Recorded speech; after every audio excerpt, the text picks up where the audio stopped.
Hello and welcome. Tonight, or whenever you've chosen to press play, invite you into a journey that may seem quiet at first, even unremarkable. But as the minutes pass and the ideas begin to build, you may come to realize this is no ordinary self-help book. This is a book about invisible forces. Forces so small, so seemingly trivial, they often pass beneath our awareness. Yet they shape everything: our identity, our days, our future. Our identity, our days, our future.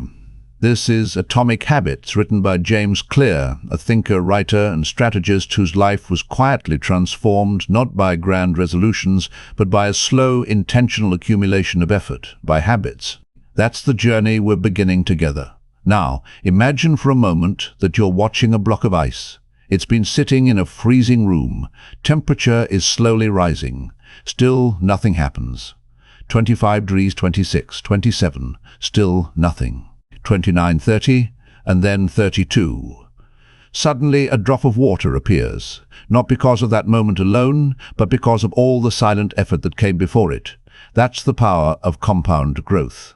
And that's the philosophy behind Atomic Habits. What is an atomic habit? The word atomic might sound explosive, but that's not the meaning we're after here.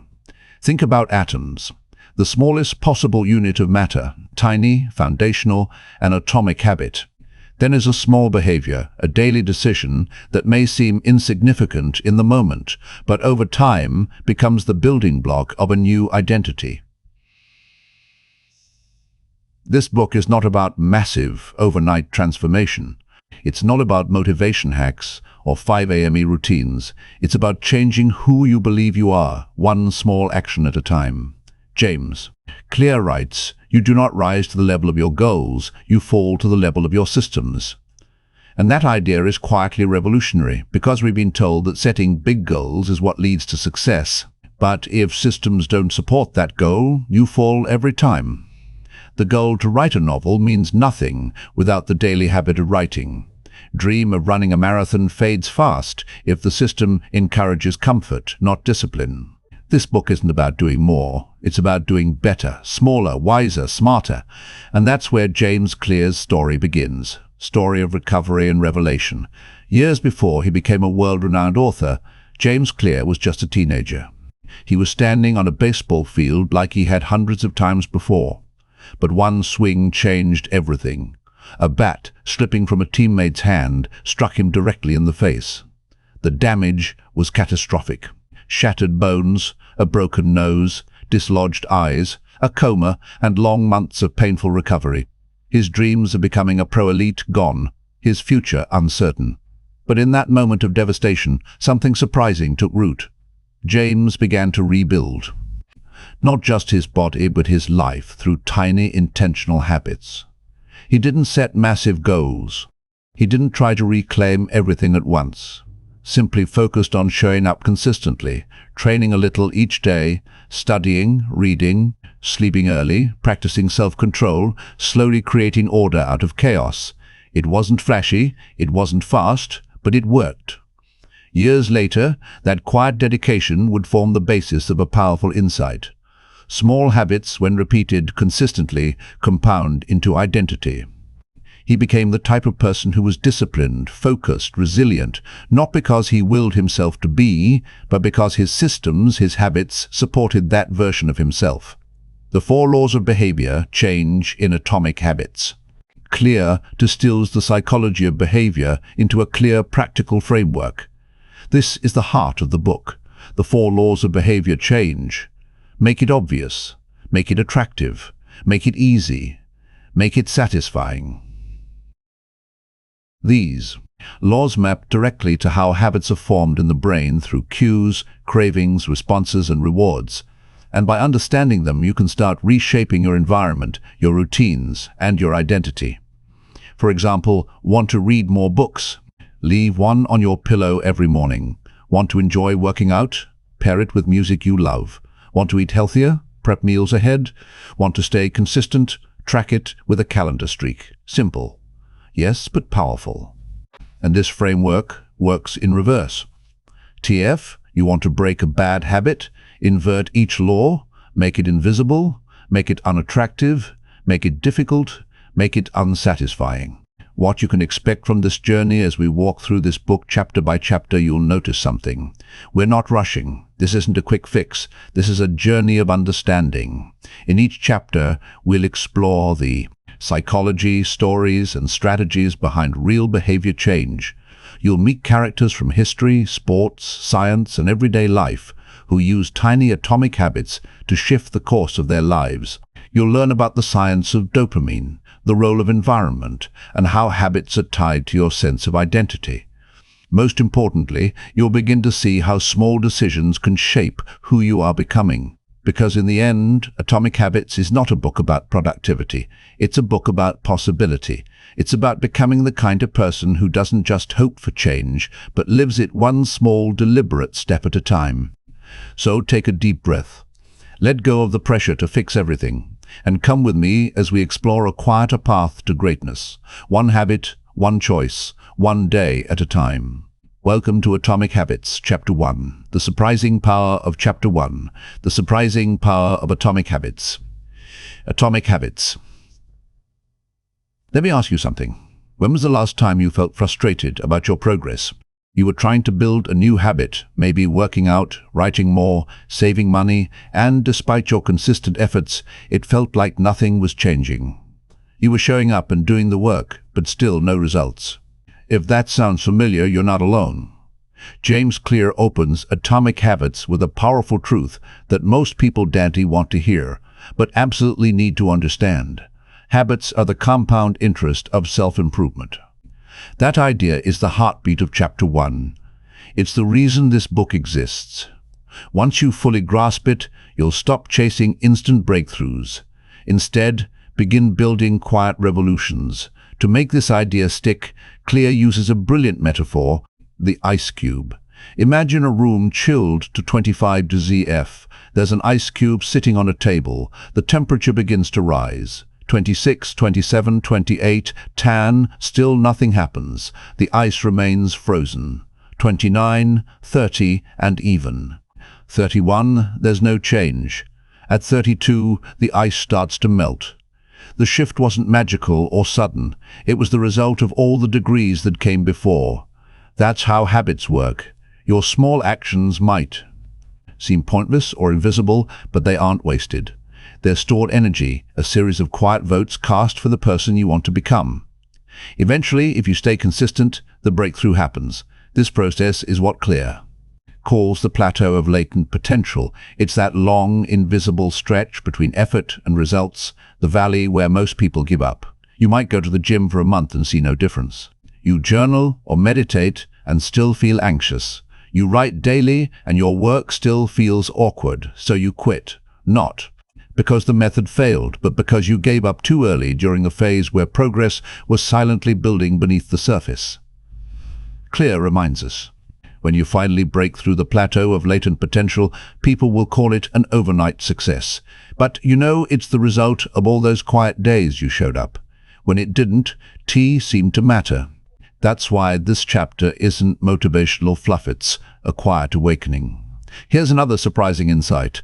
Goals don't work the way we think they do. Everyone wants to succeed. The athlete wants gold. The entrepreneur wants a thriving business. The writer wants to publish a bestseller. The student wants top grades. Goals are universal, but results rare. Why? Because goals don't determine successes. James Clear writes, you do not rise to the level of your goals. You fall to the level of your systems. It's a simple but profound distinction. Let's unpack that. A goal is the outcome you want. System is the set of habits and processes that lead to that result. If you're a runner, your goal might be to run a marathon. Your system is your training schedule. If you're a musician, your goal is to master an instrument. Your system is your daily practice. Want to be more present with family? The system could be your phone habits or how you block your time. The truth is, goals can actually get in the way. Why? Because winners and losers often have the same goals. What separates them is the system. Also, achieving a goal is just a temporary change. For example, losing 20 lbs means nothing if your system leads you to gain it back. Goals restrict happiness. We tell ourselves, once I achieve this, then I'll be happy. But if we embrace systems, we can find joy in the process. Most importantly, goals are at odds with long-term growth. Once the goal is achieved, what keeps you going? Without systems, progress collapses. That's clear. Encourages us to stop obsessing over results and start falling in love with the process. Now, we arrive at one of the most powerful ideas in the entire book. The real purpose of habits is identity change. Habits aren't about what you achieve. They're about who you become. Think about this. Every action you take is a vote for the type of person you wish to become. Wake up early. It's a vote for being disciplined. Read daily. Vote for being a lifelong learner. Leave your phone during dinner. A vote for being present with loved ones. This is how identities are shaped. Not through a grand transformation, but through thousands of small, silent votes that accumulate over time. Clear also emphasizes that habit change isn't about motivation. It's about mechanics. It's your environment, your triggers, your friction, your routines. According to behavioral psychology, habits follow a four-step loop: cue, craving, response, and reward. In later chapters, Clear dives deeper into how we can design each step. But for now, it's enough to know this. Habits are not destiny, they're designable. To end the chapter, Clear returns to the central theme: why small changes matter so much. A single tiny habit may seem meaningless in the moment, but repeated day after day, week after week, it becomes powerful. Imagine improving by just 1% each day. Over a year, you won't be twice as good. You'll be 37 times better. That's not fantasy. It's simple math, but the reverse is true too. If you slip by 1% each day, your skills and focus erode over time. That's why small habits are never neutral. They're always moving. You'd worth something. So, as Chapter 1 closes, we reel with a quiet urgency. Your outcomes are a lagging measure of your habits. Your weight reflects your eating habits. Your clutter reflects your organizing habits. Your knowledge reflects your reading habits. If you want different results, don't chase the outcomes, change the habits that precede them. And now we stand at the threshold of transformation. You've seen the invisible power of habits. You've learned that massive change isn't built on sudden effort, but steady, silent practice. And you've begun to understand what James Clear ultimately wants for you. Not just better productivity, not quicker wins, but a quiet, consistent alignment between who you are and who you want to become. Welcome to the path of atomic habits. It's not explosive, but unstoppable, one small change at a time. Chapter 2. How your habits shape. Chapter 2. How your habits shape your identity and vice versa your identity. Let me tell you something most people never realize about change. We often assume that if we want to transform our lives, the first step is to change our behavior. So, we make promises to ourselves. I'm going to work out more. I'll wake up early. I'll quit smoking, or I'll stop procrastinating. We try, we struggle, and despite our efforts, we frequently relapse. The reason for this failure lies deeper than the surface actions. James Clear offers a radically different insight into why lasting change is so difficult. According to him, real transformation doesn't begin with behavior. It begins with beliefs. In other words, lasting change comes from changing who you believe you are. To understand this, imagine 3 concentric circles, much like the rings of a tree. The outermost layer is focused on outcomes, what you get, like losing weight, writing a book, or running a marathon. The second layer is about processes. What you do, such as going to the gym, writing daily, or training weekly. The innermost and most powerful layer is identity. What you believe about yourself. I am a healthy person. I'm a writer. I'm an athlete. Most people work from the outside in. They start with goals, attempt to change behaviors, and hope that eventually their sense of self will change. But Clear flips this model entirely, asserts that true behavior change is identity change. If you believe you're a smoker, trying to quit relapse is likely because your self-image hasn't changed. Similarly, if you see yourself as a procrastinator who occasionally gets things done, you'll keep falling into the same patterns.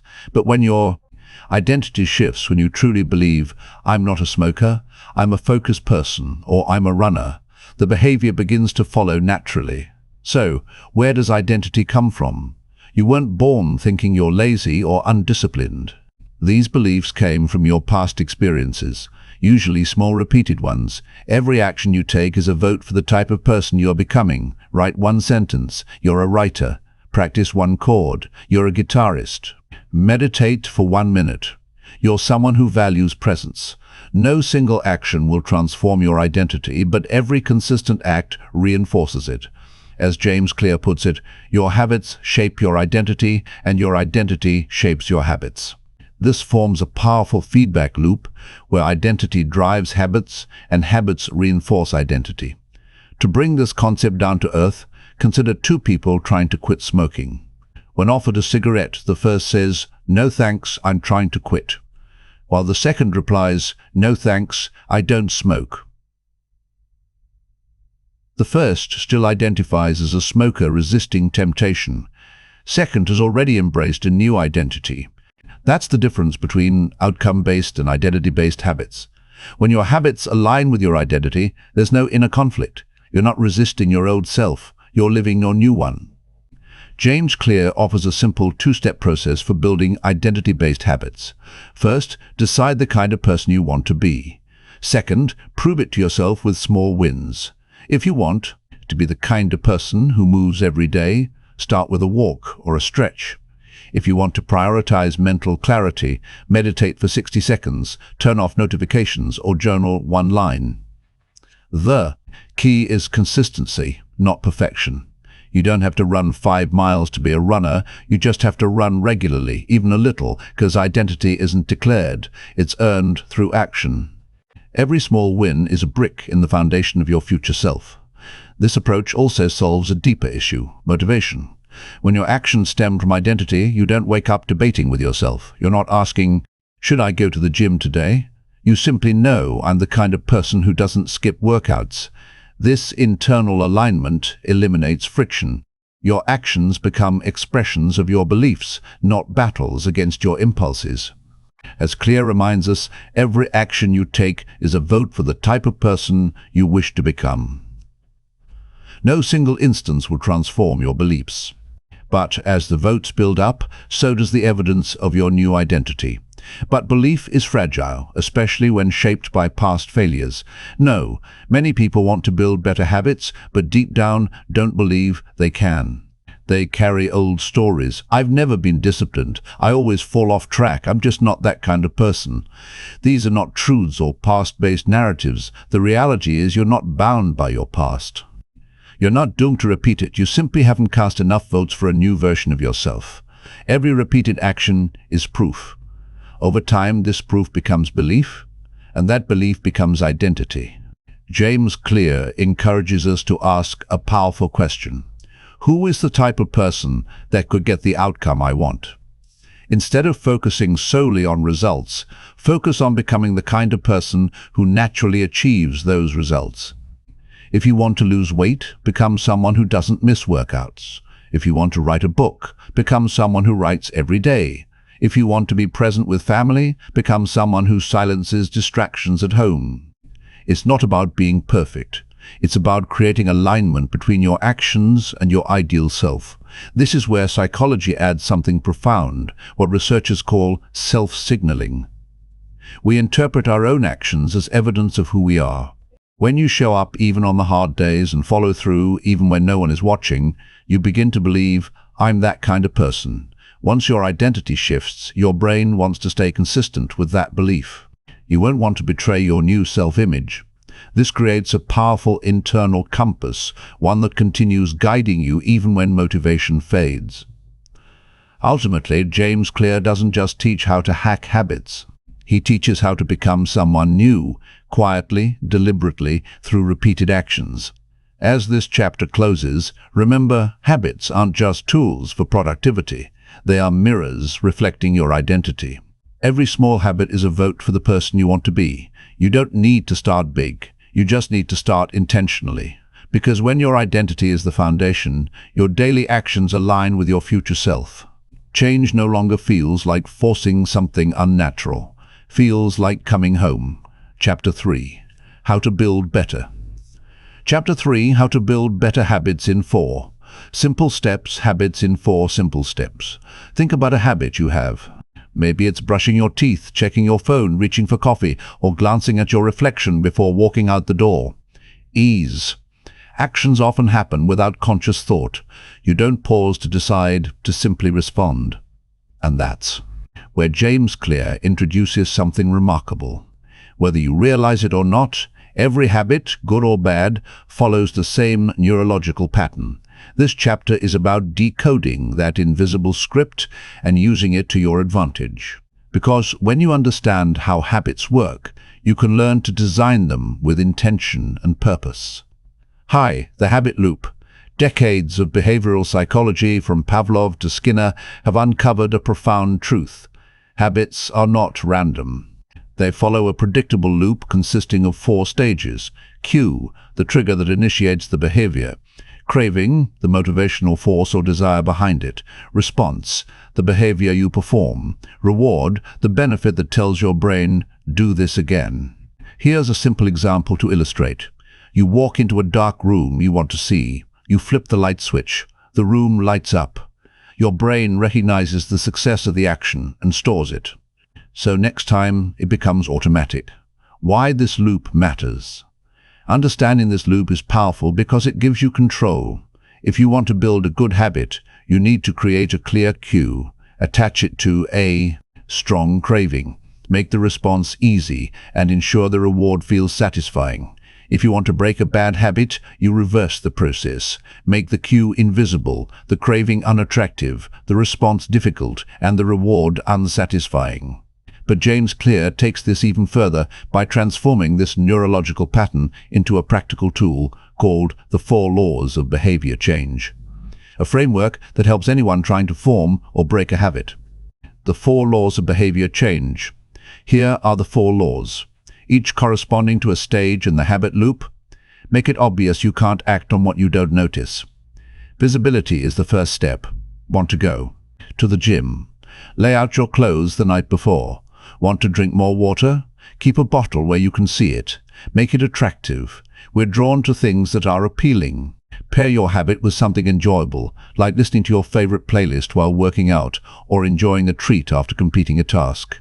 Make it easy. Simplicity wins. Reduce the friction. Start small. Want to write a book? Start with 1 sentence. Want to cook healthy? Prep just 1 ingredient. Momentum matters more than intensity at the beginning. Make it satisfying. Your brain needs to feel good about the action. Immediate rewards reinforce behavior. Track your progress visibly or reward yourself emotionally. Whatever helps your brain associate the habit with a positive outcome. Why this works. The science behind the simplicity this method works because it aligns with how the brain is wired. Your brain loves patterns. It can repeat effortlessly. Reward signals release dopamine, reinforcing the loop and encouraging repetition. The more a behavior is repeated and rewarded, the more automatic it becomes. That's why Clear emphasizes systems over goals. A goal is a moment in time. A system is a continuous process. Habits are the invisible foundation of effective systems, the inverse. How to break a bad habit. To break a habit, simply invert the 4 laws. Make it invisible. Make it unattractive. Make it difficult. Make it unsatisfying. Want to stop mindless scrolling? Hide your phone or delete the app. Remind yourself of how tired and unproductive you feel afterward. Use blockers. Ask a friend to keep you accountable. Ask. This approach isn't about guilt. It's about reshaping your environment to support better decisions. Systems over willpower. Here's one of the most liberating truths from this chapter. You do not rise to the level of your goals. You fall to the level of your systems. Goals give you direction. Systems make progress possible. And habits are what hold those systems together. Without understanding the structure, you're just guessing. With it, you're designing your future. Practical takeaway: identity plus system equals transformation. Chapter 2. Focused on identity. Asking who do I want to become? Chapter 3 gives you the system to get there by applying the 4 laws to your daily life. For example, if you want to become someone who writes every day, make it obvious. Put your notebook on your pillow. Make it attractive. Brew your favorite tea before writing. Make it easy. Start with just 1 sentence. Make it satisfying. Track your streak on a calendar or app. This isn't motivation, it's design. And that's the secret. Final thoughts. The real secret to better habits isn't willpower or discipline. It's not about talent or effort alone. It's about understanding the hidden pattern that your brain is already following and using that knowledge to your advantage. When you make habits obvious, attractive, easy, and satisfying, you remove resistance and create a structure that supports consistent action. You stop waiting for change and start building it one small step at a time. Chapter 4. The Man Who Didn't Look Right, the First Law. Make it obvious. Chapter 4.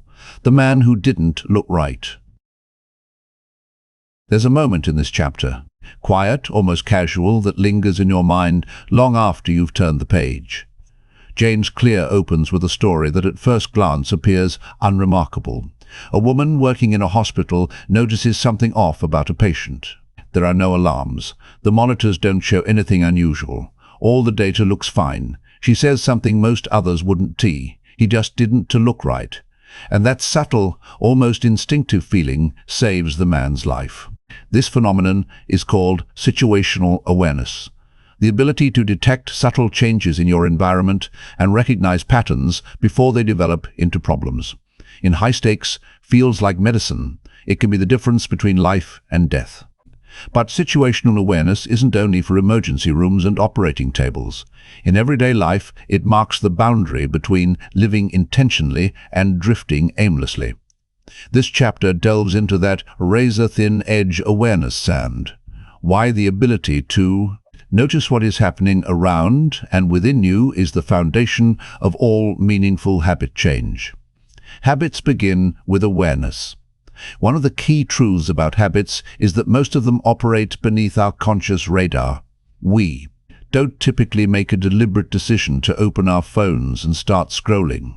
We don't set a plan to bite our nails or mindlessly check the fridge.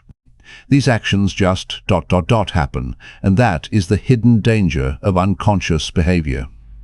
James Clear emphasizes a vital point here. You cannot change a habit that you're not even aware of. That's why he puts so much emphasis on developing self-awareness. Before you attempt to shift your habits, build a new routine, or pursue a better version of yourself, you must first see clearly what your current reality looks like.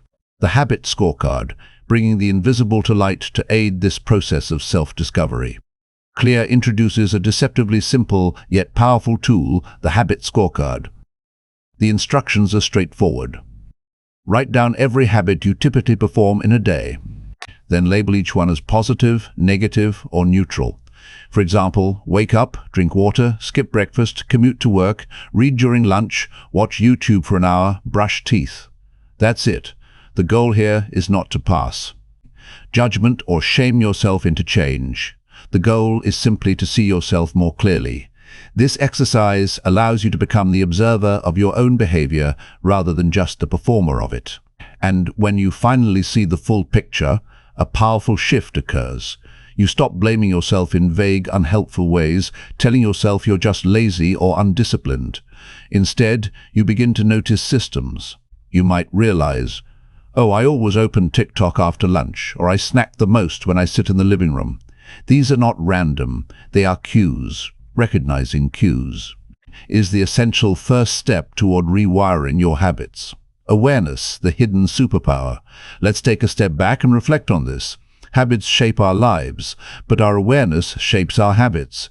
James Clear quotes Carl Jung, "Until you make the unconscious conscious, it will direct your life and you will call it fate." That insight echoes through every part of this chapter.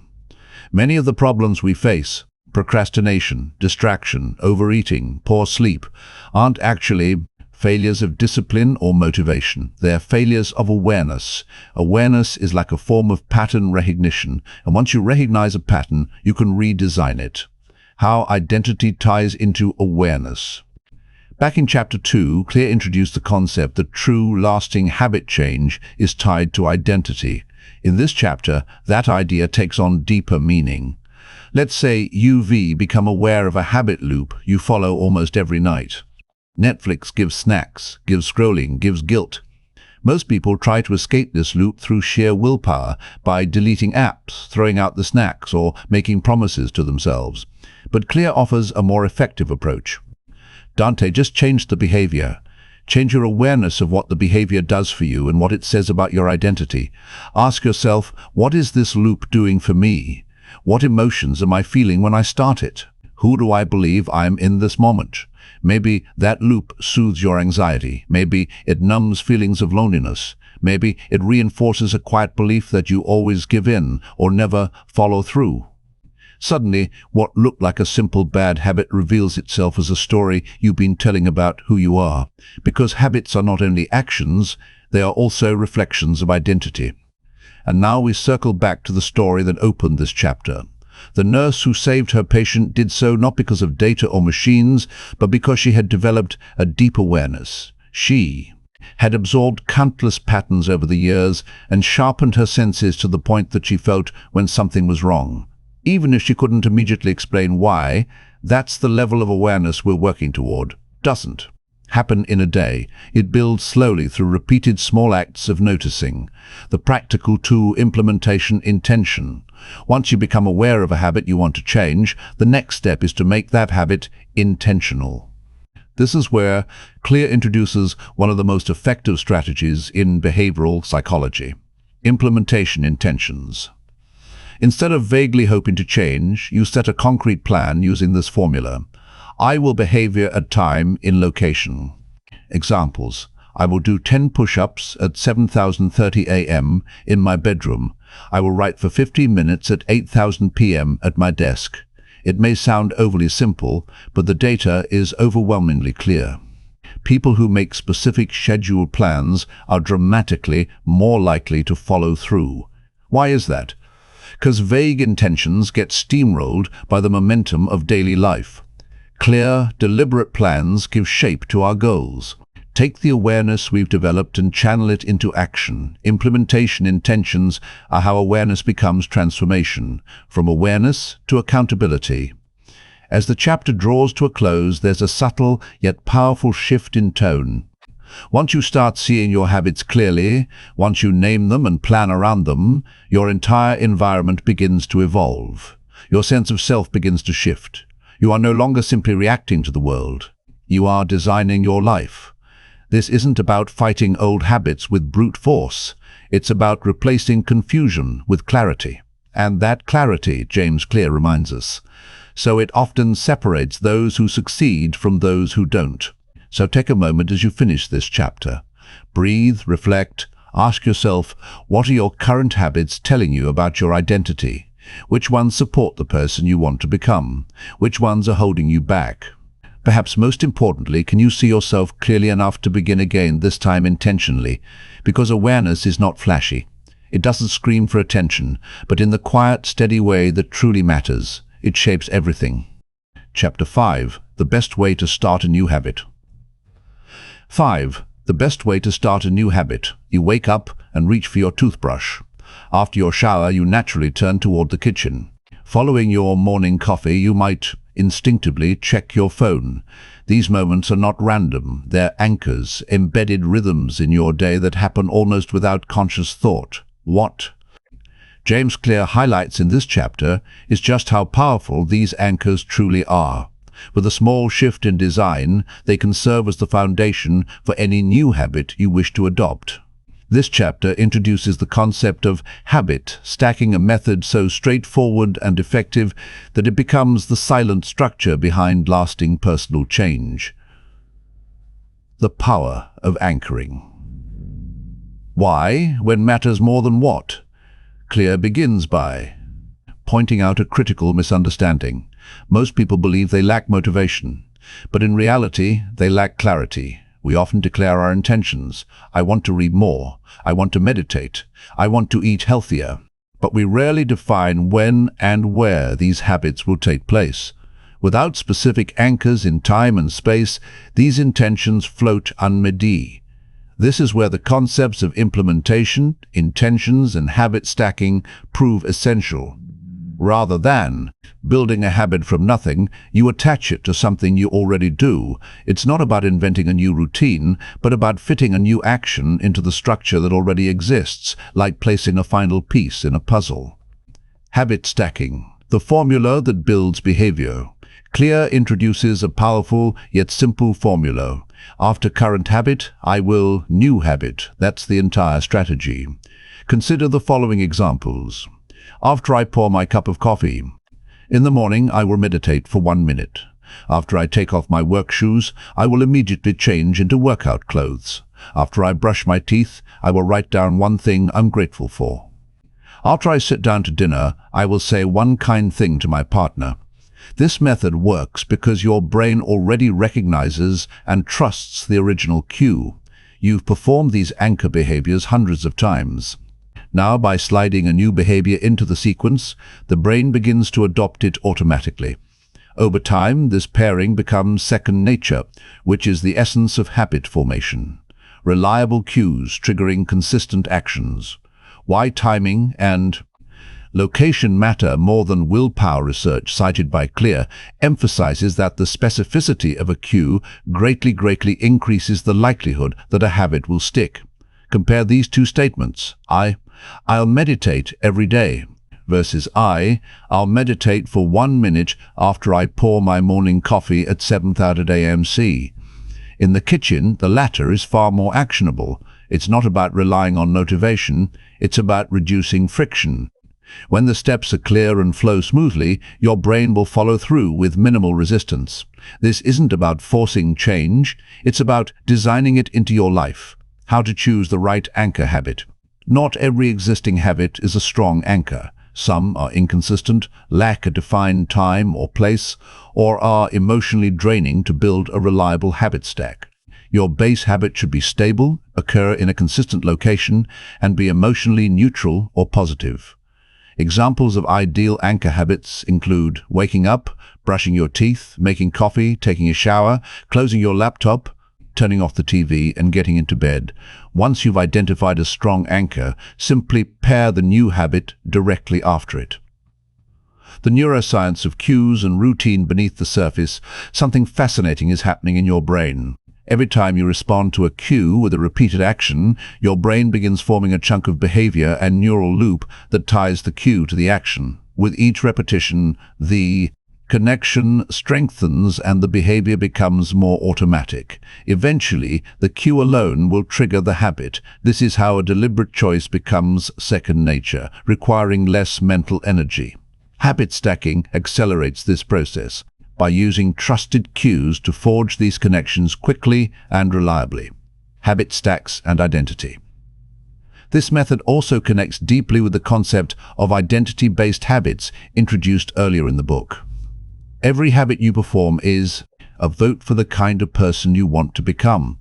If you stack reading after making coffee, journaling after brushing your teeth, or doing push-ups after turning off your work laptop, you're reinforcing identities like I'm a reader, I'm mindful, or I take care of my health.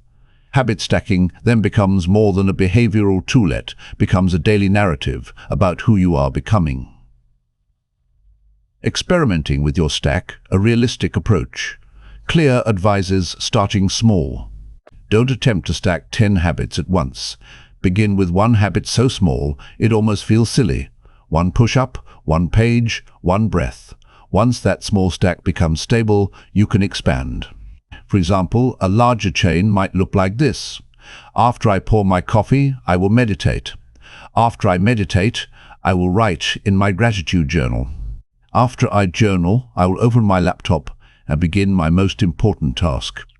This is a habit chain, a sequence that builds momentum through your day. But the effectiveness of the chain depends on the strength of the first link. Start small, Start anchored, stacking for removal, using the same technique in reverse, although the chapter primarily focuses on building new habits. The same method can be used to break undesirable ones. If you tend to scroll social media after breakfast, try inserting a positive replacement. After I finish breakfast, I will take a 5-minute walk. This disrupts the existing cure-response loop and replaces it with a healthier alternative. Over time, the craving diminishes as the brain no longer associates the cue with the old behavior. Again, the strategy isn't about forceps, about thoughtful design. Final thoughts: you are what you repeat. As this chapter concludes, Claire emphasizes a central idea. You don't need more willpower. You need better systems. These systems begin with small, intentional, and well-placed cues. A new habit doesn't start with a massive decision. It starts with a simple, actionable formula. After this, I will that. This is how you shape your future, not with dramatic shifts, but with subtle, consistent anchors. So ask yourself, what can you stack today? What steady anchor already exists in your life that could carry a new behavior? Start there. Remember, it's not about intensity, it's about consistency, because the true architecture of identity is built from tiny habits stacked and repeated with purpose. Chapter 6. Motivation is overrated. Environment often matters. More. Chapter 6. Motivation is overrated. Environment often matters more. You walk into a room without a thought. You flip on the light. You enter your kitchen and suddenly feel like snacking. Even if you weren't hungry a second ago, you sit on the couch and without thinking, reach for the remote. That's not your motivation at work. That's your environment. And in this chapter, James Clear makes a case that can transform your habits not by changing you, but by changing what surrounds you. The myth of willpower. Let's start with a hard truth. Most of us overestimate motivation and underestimate design. Clear points out something most of us know deep down. We rarely choose habits in a vacuum. We respond to the environment around us. If the chocolate is on the counter, we eat it. If the phone is face up next to us, we check it. If the book is in the drawer, we forget it exists. Motivation fails when the environment works against us. But when the environment is designed for our habits, our success feels effortless. That as the shift Clear wants us to make from how can I stay disciplined to how can I design my space so that good habits are the default. The environment has a silent architect of behavior. Think about how a casino is laid out. There are no windows, no clocks. The lighting is soft, the sound is muffled, and the slot machines are placed at strategic intersections. Why? Because the environment has been engineered to keep you inside, disoriented and playing. Now, flip that idea. What if you engineered your surroundings, but for your benefit? What if your home, workspace, and daily routes were quietly nudging you toward better choices? You wouldn't need to fight temptation. It simply stops seeing it. Environment design. 10.01. Make cues obvious. Here's the first principle. Make the cues for your good habits obvious and visible. Want to practice guitar more? Keep the guitar on a stand in the center of the room, not in a case under the bed. Want to drink more water? Just put a full glass on your desk before you sit down to work. Want to eat healthier? Make fruit the first thing you see in the fridge. Put junk food in opaque containers and hide it at the back. This isn't about discipline, it's about visibility. If the cue is out of sight, it's out of mind. If it's in sight, it becomes a silent invitation. The brain's association with space Clear points to a fascinating fact about how our brains work. We, Dante, just associate behaviors with time. We associate them with places. For example, you may feel focused at your work desk. You may feel sleepy in your bedroom. You may feel hungry when you walk into the kitchen, even if it's 10 minutes after dinner. These associations form because of contextual cues. The place becomes a trigger. So here's the practical takeaway. Assign specific spaces for specific habits. Read in a designated chair. Write at a clean, quiet desk. Meditate in a consistent corner. Eat only at the dining table. Never scroll in bed. When you split environments by intention, you reinforce the behavior in your brain. Each time you return to that space, your brain says, "Oh, we do this here." and the habit becomes easier. Redesigning existing spaces. What if you don't have an entire house to reconfigure? Clear's advice is refreshingly realistic. You don't need more space, you just need better cues. Here's how you can layer multiple environments in a single room. Use a different corner of the room for each activity. Rearrange your furniture to create physical boundaries. Change the lighting or scent for different tasks. Use objects to define the task. Headphones for focus, a cushion for meditation, a candle for reflection.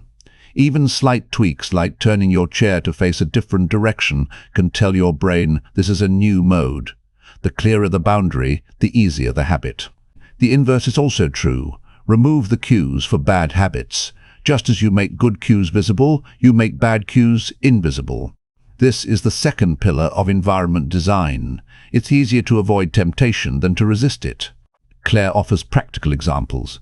If you always check your phone during work, leave it in another room or use a timed lockbox. If you binge TV at night, unplug the TV or remove the batteries from the remote social media pulls you in, log out every time, or delete the app from your home screen.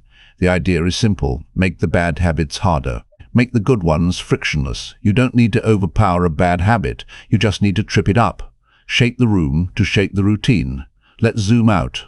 Your home, your desk, your phone, they all send messages. They say you relax here, you scroll here, you work here, you eat here. What if you restricted those messages? What if your environment became a quiet coach, whispering the right cues at the right time? Here's how to begin. Walk through your home or office. Ask, what habit is this space encouraging? Ask again, what habit could it be encouraging? Make one small change. Maybe that means putting your journal on top of your laptop, laying out workout clothes the night before, keeping only one tab open on your browser. You don't need a remodel, you just need a redesign of intention. Make each space serve a single purpose. One of Claire's strongest suggestions. Avoid mixing contexts. Don't eat at your desk. Don't work in bed. Don't scroll while you read. Why? Because mixed signals weaken your habits. When your brain can't distinguish a space's purpose, it becomes harder to stay focused and easier to fall back into passive behavior. So even if you live in a single room, create zones, a reading corner, a writing desk, a sleeping area. Let each one send a single silent message. This is who you are here.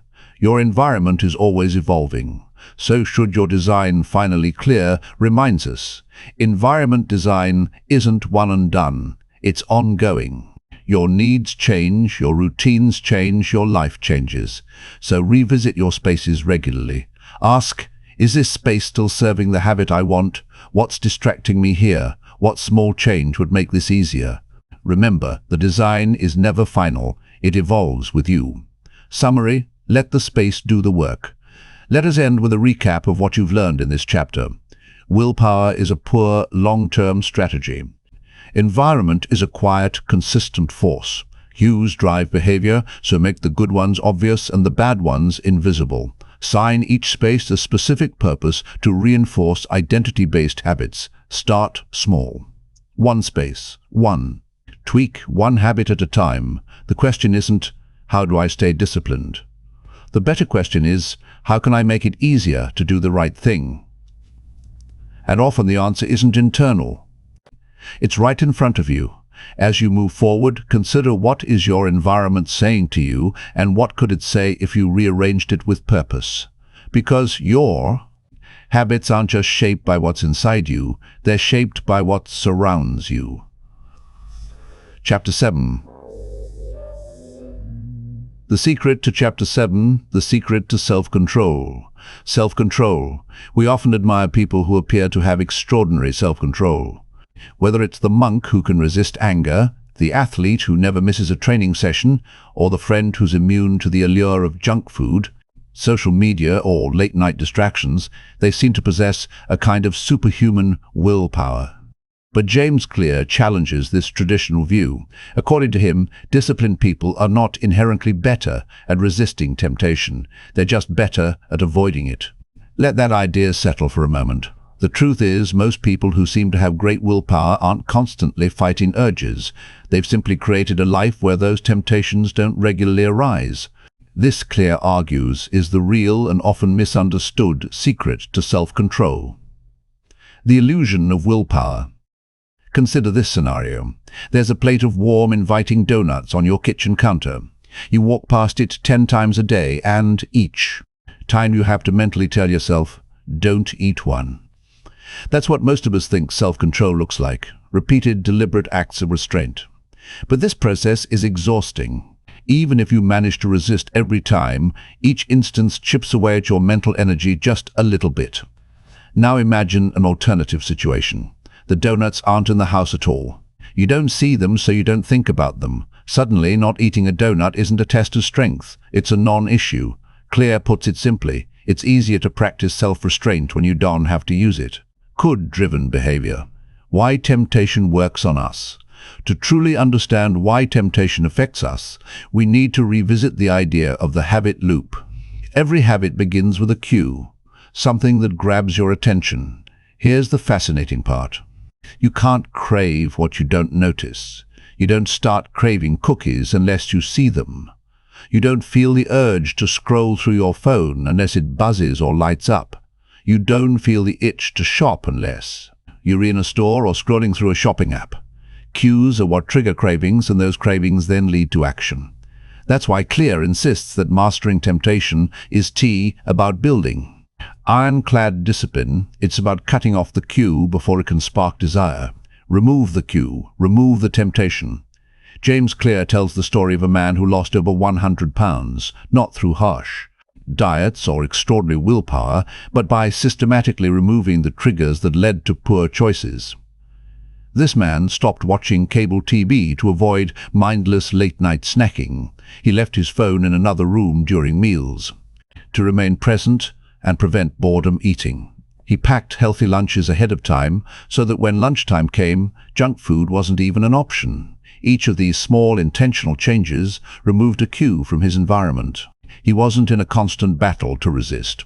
It simply created an environment where there was nothing to resist. That's the key principle Clear promotes. Self-control is a short-term strategy. Environment design is a long-term one. The power of inaccessibility. There's a psychological concept called the 20-second rule, which suggests that if something is just 20 seconds harder to access, we tend to do it less. Conversely, if it's 20 seconds easier, we're more likely to do it.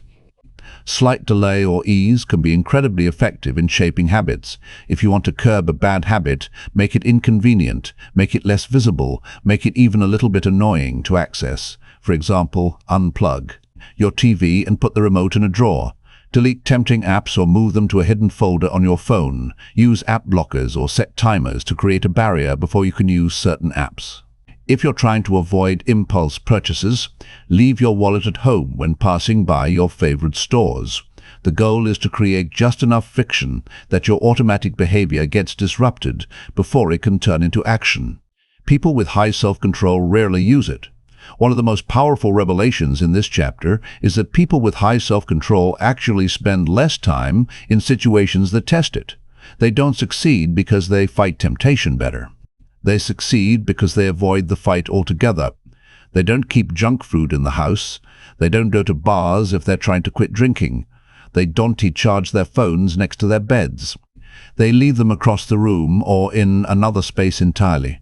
They don't waste time engaging with toxic people. Simply cut them out of their lives. It's not that these people are stronger. It's that they are more intentional about shaping their surroundings. Social environments matter to temptation isn't limited to physical triggers, it's also social. If you're surrounded by people who gossip, constantly scroll their phones, skip workouts, or overspend, you're much more likely to adopt those behaviors yourself. Clear reminds us that one of the most effective ways to build better habits is to join a culture where the behaviors you want to develop are the norm. Surround yourself with readers if you want to read more. Hang out with runners if you want to stay fit. Connect with creators if you want to build or make things. When your environment aligns with your goals, resisting temptation stops feeling like resistance. It starts feeling like you really just going with the flow in a better direction. Design greater than discipline. So, what's the core message of Chapter 7? You don't need more willpower. You need better systems. You don't beat bad habits by gritting your teeth and trying harder. You beat them by removing the conditions in which they flourish. Clear leaves us with a liberating reminder. You, Dante, have to be the victim of your environment. You can be the architect of it. Avoiding temptation isn't weakness, it's wisdom. You're not weak because you make things easier for yourself. You're smart because you've chosen a strategy that actually works. How to apply this chapter. Now, let's break these insights down into practical steps. First, identify your cues. What triggers your worst habits? Is it a specific time of day, a certain place, a person, a sound, or a phone notification? Once you've identified them, work on removing or replacing those cues. Don't rely on raw resistance. Change what you see, who you're with, and where you spend your time. X key. Use inconvenience to your advantage. Make your bad habits 20 seconds harder to access. Add friction wherever you can. Also, surround yourself with people who support your goals.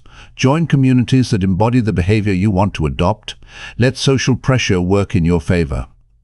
Finally, celebrate avoidance as a strength. Every time you adjust your environment to sidestep a temptation, you're not just improving your behavior, you're reshaping your identity into someone who makes wise, long-term choices. Final thoughts. We're often quick to blame ourselves when we fail at self-control. But perhaps we've just been playing the wrong game. James Clear doesn't ask us to be heroes, doesn't want us to spend our lives in a constant state of resistance. Instead, he offers a more peaceful, sustainable approach. Build a life where temptation fades into the background. Design your days not around struggle, but around flow. Let your decisions be smooth and effortless because the obstacles are already out of the way. So, the next time you admire someone's discipline, pause and ask yourself, are they really stronger than you? Or did they just make sure the donuts weren't in the house to begin with? You are not defined by your willpower. You are shaped by your environment. And the good news, you have the power to shape it, because the highest form of self-control, it's not needing it at all. Chapter 8. How to make a habit. Chapter 8. How to make a habit. Irresistible. The second law. Make it attractive. Irresistible. The second law of behavior change. Make it attractive. Let's pause for a moment. Close your eyes and think of a habit you want to build.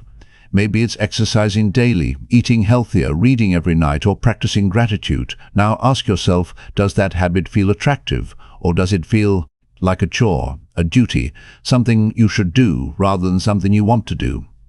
James Clear points out a vital truth. The more attractive an opportunity, the more likely it is to become habit-forming. So what actually makes something attractive? Here's the thing. Habits don't stick just because they're good for us. They stick because they're emotionally rewarding. They feel good. And for something to feel good, we need to understand how cravings work. Habits are not about the action, they're about the anticipation. This might surprise you. The anticipation of a reward, not the fulfillment of it, that gets us to act. Think about it. We don't actually crave the act of checking social media. We crave the feeling of connection, validation, and novelty that comes with it. We don't crave brushing our teeth. We crave the feeling of a clean, fresh mouth. We don't crave opening a workout. AP crave the feeling of energy, pride, or relief that comes afterward. Craving comes before action. It's the emotional part of our brain lighting up, whispering, "This will feel good." So, if you want to build better habits, you have to make them emotionally appealing before you even do them. That's where the magic starts. The role of dopamine. Let's dive into brain chemistry briefly. Dopamine is often called the pleasure chemical, but a more accurate term might be the anticipation chemical. When a cue promises a reward, your brain releases dopamine even before the reward actually arrives. For example, when you smell popcorn, hear your phone buzz, or walk into a gym blasting energizing music, your brain is already primed in releasing dopamine. The result? High dopamine levels create high motivation. On the flip side, low dopamine means no action. That's why building a habit isn't about what you do. It's about how much you look forward to doing it. Anticipation is the fuel behind every habit engine, the secret tool, temptation bundling. James Clear introduces a brilliant technique called temptation bundling.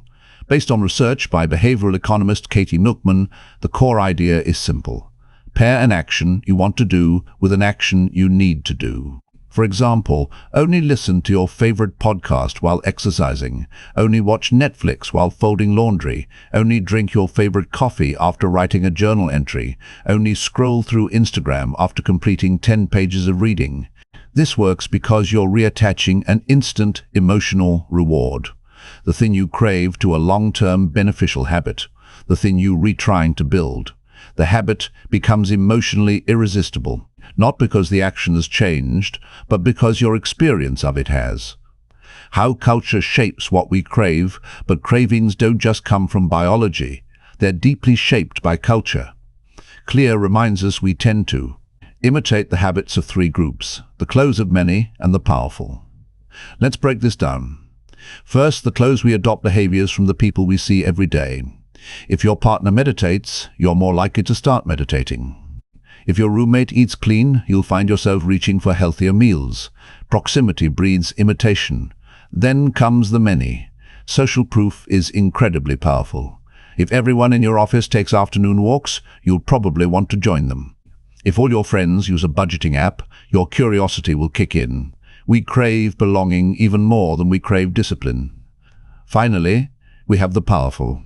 We mirror the habits of people we admire or aspire to, be fitness influencers, CEOs, spiritual teachers, authors. Their habits feel attractive not just because of results, but because those actions represent identity. So, if you want to, build irresistible habits. Place yourself inside a culture where those habits are the norm. Oh, let the environment and people around you carry you forward. Make the habit the reward. James Clear emphasizes a beautiful idea. You can train yourself to crave the habit itself, not just the outcome. How do you do that? By making the experience emotionally rewarding and enjoyable. Track your progress. Visually use habit streaks, journals, or charts. Reward yourself immediately after completing the habit. Even small praise works wonders. Use affirming self-talk like I'm the kind of person who shows up. Keep the tone light. Play music. Add creativity. Use small rituals to signal the habit. Over time, the habit itself becomes the reward, not because of external outcomes, but because it simply feels good to be the kind of person who does that thing. How to make any habit more attractive. James Clear gives us a simple yet powerful formula.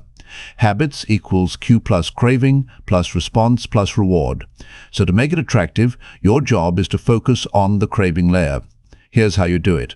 Use temptation bundling. Link something you want with something you need. Join a community. Let cultural norms do the heavy lifting for you. Create rituals. Add joy, humor, or music to the experience. Visualize the benefit. Remind yourself of the emotional state that follows the habit. Firm your identity. Say aloud, "This is who I am." Now, these tweaks might seem small, but that's the point. Tiny shifts in emotion lead to massive long-term traction. Final thoughts. Make the emotion work for you here as what this chapter ultimately teaches us. We don't act out of logic. We act out of emotion. Habits stick when they're emotionally magnificent. They don't feel like chores, but like rewards. You don't need more willpower, you need more desire. The best part is you can engineer that desire, can shape it through your environment, community, and emotional experience. So the next time you struggle to build a good habit, don't ask yourself how to be more disciplined. Ask instead, how can I make this feel good before it even happens? Because your brain doesn't care what's good for it. It only cares what feels good. And the beautiful truth, you can design that feeling, can build that craving, and once you do, the habit will follow. Habits begin with emotion. Let yours begin with joy. Because when a habit becomes attractive, it becomes inevitable. Chapter 9. The role of family and friends in shaping your habits. When we think about changing our Chapter 9, the role of family and friends in shaping your habits. Habits, we often imagine it as a deeply personal journey, a solo project that requires willpower, discipline, and private determination. It's something we believe happens within us as an internal decision. But James Clear introduces a powerful perspective that challenges this assumption. He writes, "One of the deepest human desires is to belong." This desire to belong to a family, a group of friends, a team at work, or even an online community holds tremendous sway over how we behave. People around us, often without us even realizing it, influence our actions in profound ways.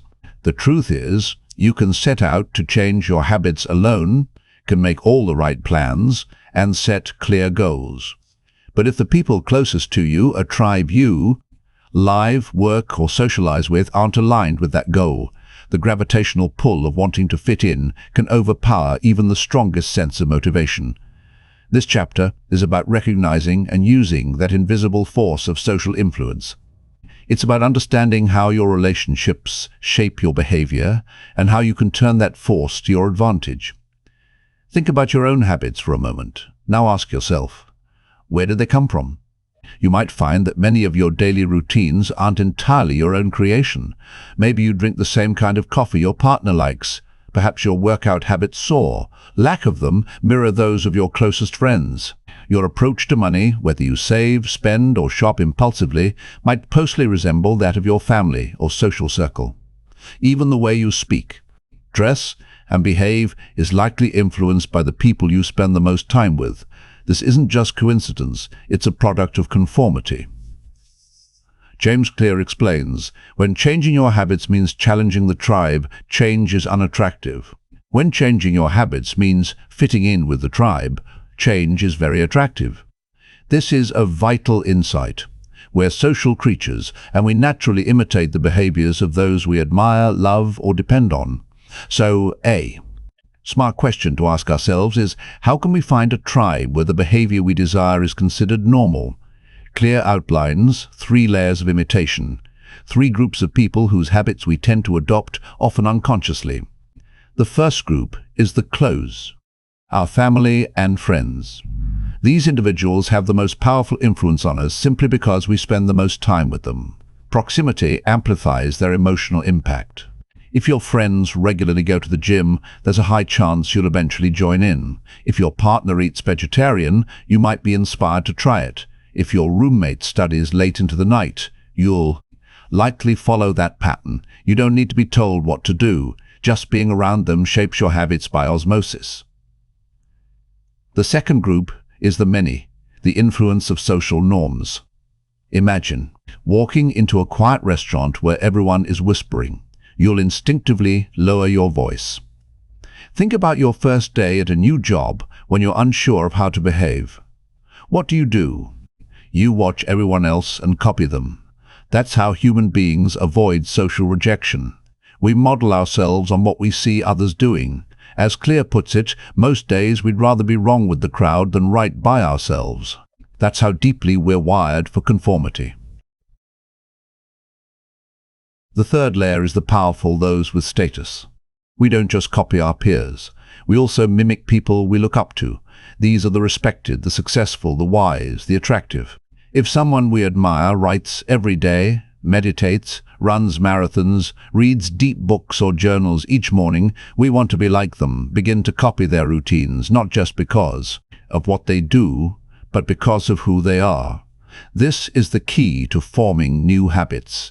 It's not just about changing what we do, it's about reshaping who we want to become. This leads to a crucial insight about identity and belonging. Clear writes, when your behavior aligns with the values of your tribe, you feel a sense of belonging. And when a habit fosters that sense of connection, it doesn't feel like a burden anymore. It feels meaningful. It becomes a way of expressing, this is who we are, this is what we do, this is how we live. So, take a moment and reflect. Who are the we in your life? What habits define your current tribe? Are those habits moving you closer to or further from the person you want to become? Sometimes the Biggest change isn't about switching up your daily routine. It's about changing your room, the people you spend your time with. Thankfully, Claire Docenti leaves us with just the theory. He gives us practical strategies on how to use the tribe to our advantage. First, he recommends joining a group where your desired behavior is the norm. If you want to write more, join a writing group. If you want to lift weights, go to a gym where people consistently train. If your goal is to save money, surround yourself with frugal individuals. Don't fight against the force of social pressure. Instead, redirect it to support your new identity. Second, create shared goals. People are more likely to stick with habits when they're part of a collective mission. Start challenges with others. Invite accountability partners. Stay in touch through group chats. Make your personal progress part of a larger story that's shared and supported. Third, celebrate shared victories. When everyone in your group feels proud of a collective achievement, the emotional boost enhances motivation. The tribe reinforces the behavior not just with logic, but with excitement, celebration, and shared pride. This is the kind of positive reinforcement that habits thrive on. But what happens when your current tribe resists your change? This is a painful and very real situation. Claire is honest about it. Unsurprisingly, you'll find it hard to go against the grain, and sometimes changing your habits means reevaluating your relationships. There are a few things you can do in this situation. You can lead by quiet example, hoping others may follow your lead over time. You can seek new communities and add layers of support, without necessarily cutting ties with everyone. And you can strengthen your personal identity, affirming to yourself who you are becoming, even if others don't recognize it yet. Claire delivers one of the most powerful lines in the chapter when he says, "It's hard to change your habits if you never change the group you belong to." That statement may sting, but it's also incredibly empowering because it reminds us that we always have a choice. We can choose the environments we step into, we can choose the people we align with. This chapter isn't about manipulating others or giving in to peer pressure. It's about social design, intentionally placing yourself in environments that make your desired identity feel natural, accepted, and even expected. As James Clear emphasizes throughout his book, behavior is driven by belonging. So the next time you aim to change something about yourself, ask, is there a tribe that already lives this way? Can I become part of their world? Because when your new habit becomes the cost of entry into a community you admire, you'll adopt it. Not reluctantly, but eagerly, consistently, and deeply. And that's when real change happens. That's when transformation becomes not just possible, but inevitable. Because, as Clear concludes, you don't rise to the level of your goals, you fall to the level of your systems, and often your strongest system is the people around you. Chapter 10. How to find and fix the causes of your bad habits.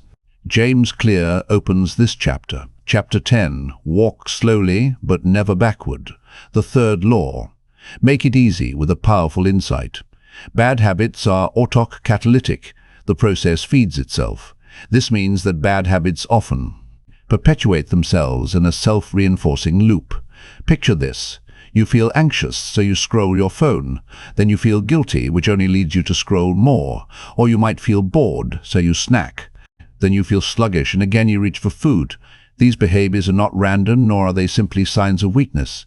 They are loops, repetitive patterns that have become automatic through reinforcement over time. Understanding this loop is crucial, because before we can hope to break it, we must first accept a foundational truth. Every behavior has a reason, even the negative ones. This is why this chapter holds such importance. It reminds us that lasting change doesn't come from brute force or willpower, but from awareness. Clear then revisits a foundational concept in behavioral science, the habit loop. He explains that every habit, whether good or bad, follows a consistent pattern. Cue gives craving, gives response, gives reward. The cue is the trigger, something you experience, whether it's something you see, feel, or go through. The craving is the desire sparked by the cue, usually a desire to change your internal state. The response is the action or habit you perform, and The reward is the feeling of relief or satisfaction you get from it, even if it's only temporary. For instance, let's say you receive a stressful email queue. You want some relief or distraction craving. You then open YouTube or reach for junk food response. You feel momentarily better, reward, though the stress eventually returns. This loop shows us clearly where we can intervene. Clear advises starting with the cue by identifying and becoming aware of our triggers. We reclaim our power to choose differently. The first actionable step Clear provides is awareness cultivated through habit reflection. Before changing a bad habit, you need to observe it clearly. That's why he introduces the concept of building a habit awareness muscle with a simple but effective tool, the habit scorecard. Start by writing down your daily habits. Beginning from the moment you wake up, for example, wake up, check phone, make coffee, scroll social media, brush teeth, skip breakfast, commute while anxious, arrive late, then label each habit as good plus bad or neutral equals. The goal here isn't to judge yourself or try to fix anything right away. It's to observe, to learn to see your habits for what they really are. Over time, especially with destructive or unhealthy habits, repetition makes them invisible. You stop noticing them, they just happen automatically. But the habit scorecard shines a light on these patterns, bringing them back into conscious awareness. Next comes the task of identifying the true cue. Here's where things get particularly insightful. Most bad habits don't begin with the behavior itself. They begin with a feeling. As Clear explains, many of our bad habits are coping mechanisms for dealing with emotions such as stress, boredom, anxiety, or loneliness. You might think your habit is, I smoke when I'm on break, but underneath it's really, I need a moment to decompress and feel in control.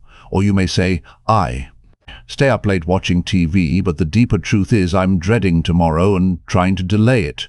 The key here is to stop asking, why is this behavior bad?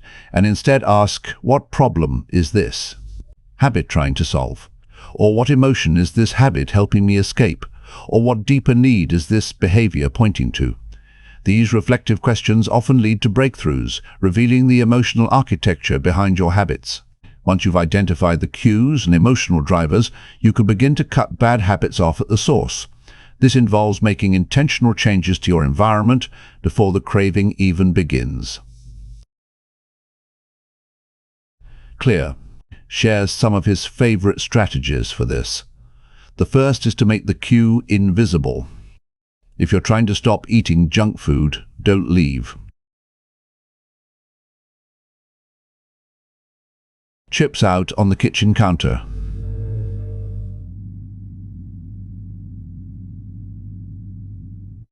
If you want to stop checking your phone in bed, keep it out of your bedroom. If you want to avoid doom scrolling, log out of apps or hide them.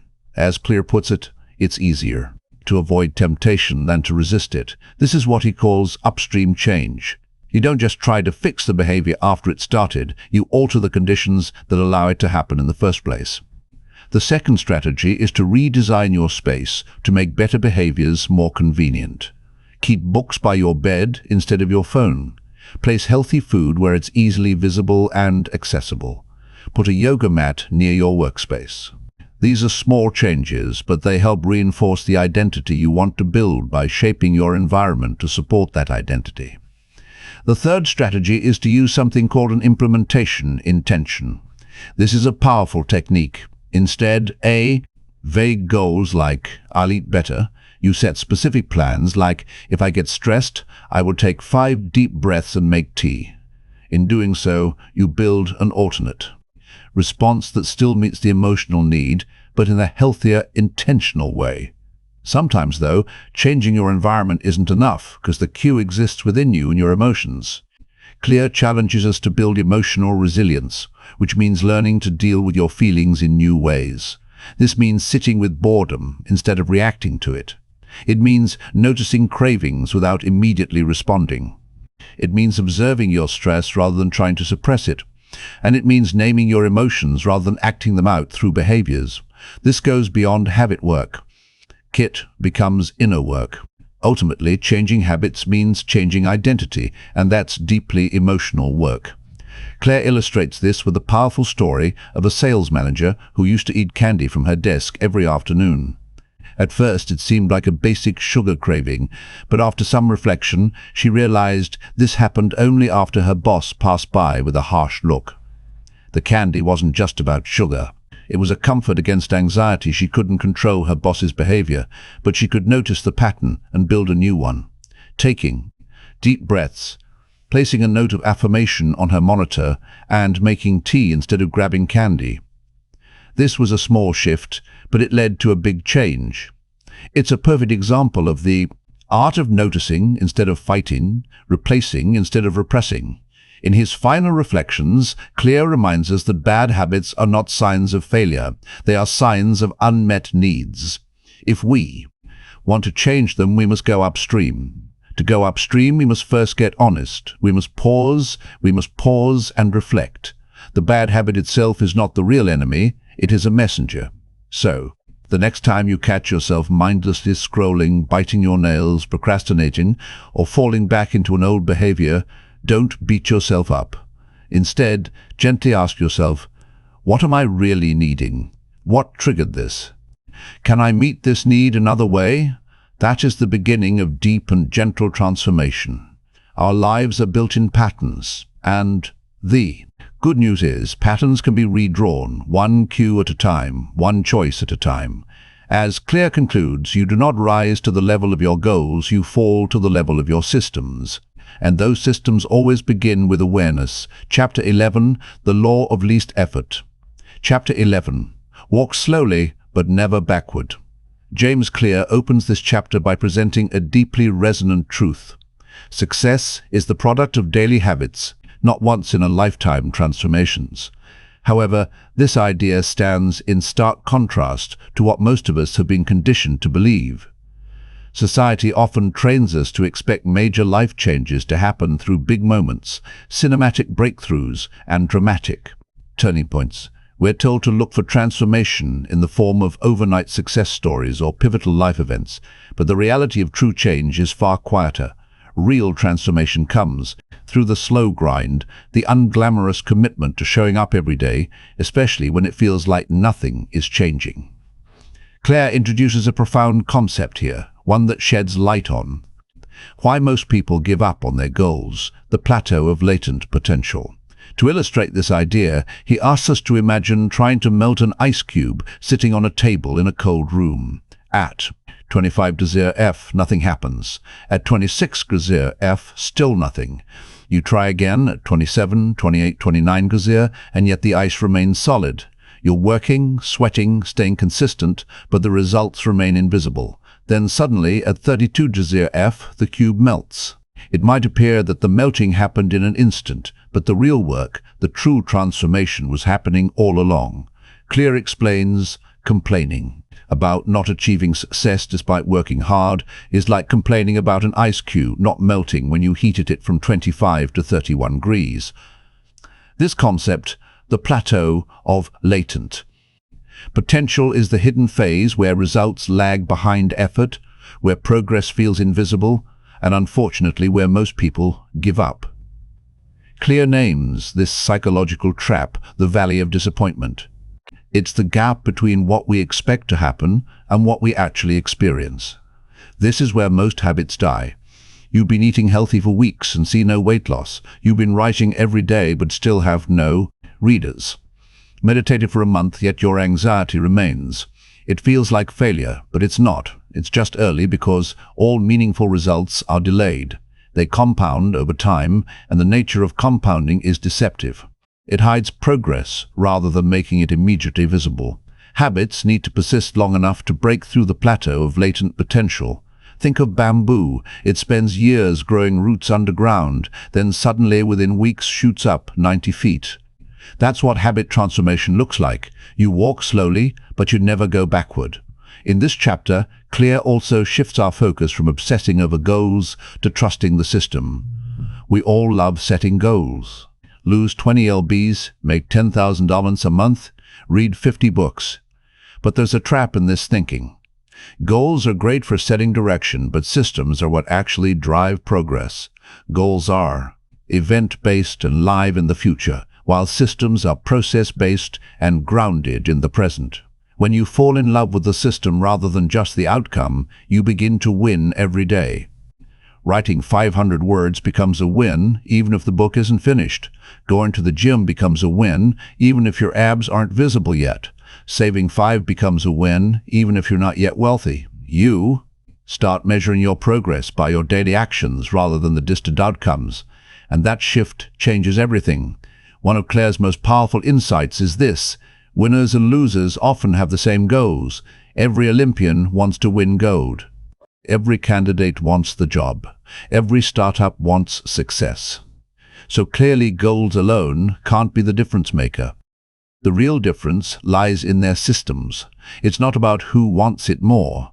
It's about who structures their life better to support it. You do not rise to the level of your goals. You fall to the level of your systems. It's not desire, but design that determines success. Claire emphasizes that behavior change is not about becoming someone else. It's about becoming more of who you truly are, one action at a time. Instead of focusing on the outcome, ask yourself, who is the type of person who could achieve this? Then align your habits with that identity. If your goal is to read more books, your identity becomes, I am a reader. If you want to eat healthier, I am someone who respects their body. If your goal is to start a business, I am a builder, a creator, a doer. Every small action you take becomes a vote for that identity. You become your habits, and your habits are the architecture of your identity. So, how do we stay consistent when the results don't show up immediately? Claire provides practical tools for enduring the plateau. First, focus on your trajectory, not your current position. Ask yourself, am I moving in the right direction? Am I showing up today? Am I reinforcing the identity I want? Success doesn't come from where you are. It comes from the angle you're traveling at. Even just 1% better each day compounds into massive progress over time. Second, measure backward, not just forward. Don't only focus on what's left to accomplish. Take stock of how far you've already come. Notice what used to be difficult, but now feels easy. Recognize how things that once intimidated you now feel automatic. That's progress, and tracking it fuels your momentum. Third, build a ritual of showing up. It's not about perfection, it's about consistency. A bad workout is still better than no workout. Writing one paragraph is better than writing nothing. One mindful breath is better than skipping meditation. Claire introduces a simple but powerful mantra. Don't miss twice. Everyone slips. You will too. But when you do, the key is to get back on track immediately. Momentum is fragile, but it's also resilient if you protect it to bring these ideas to life. Claire shares the story of legendary comedian Jerry Seinfeld. His secret to writing jokes every day was surprisingly simple: a wall calendar. Day he wrote, he'd mark an X on that day.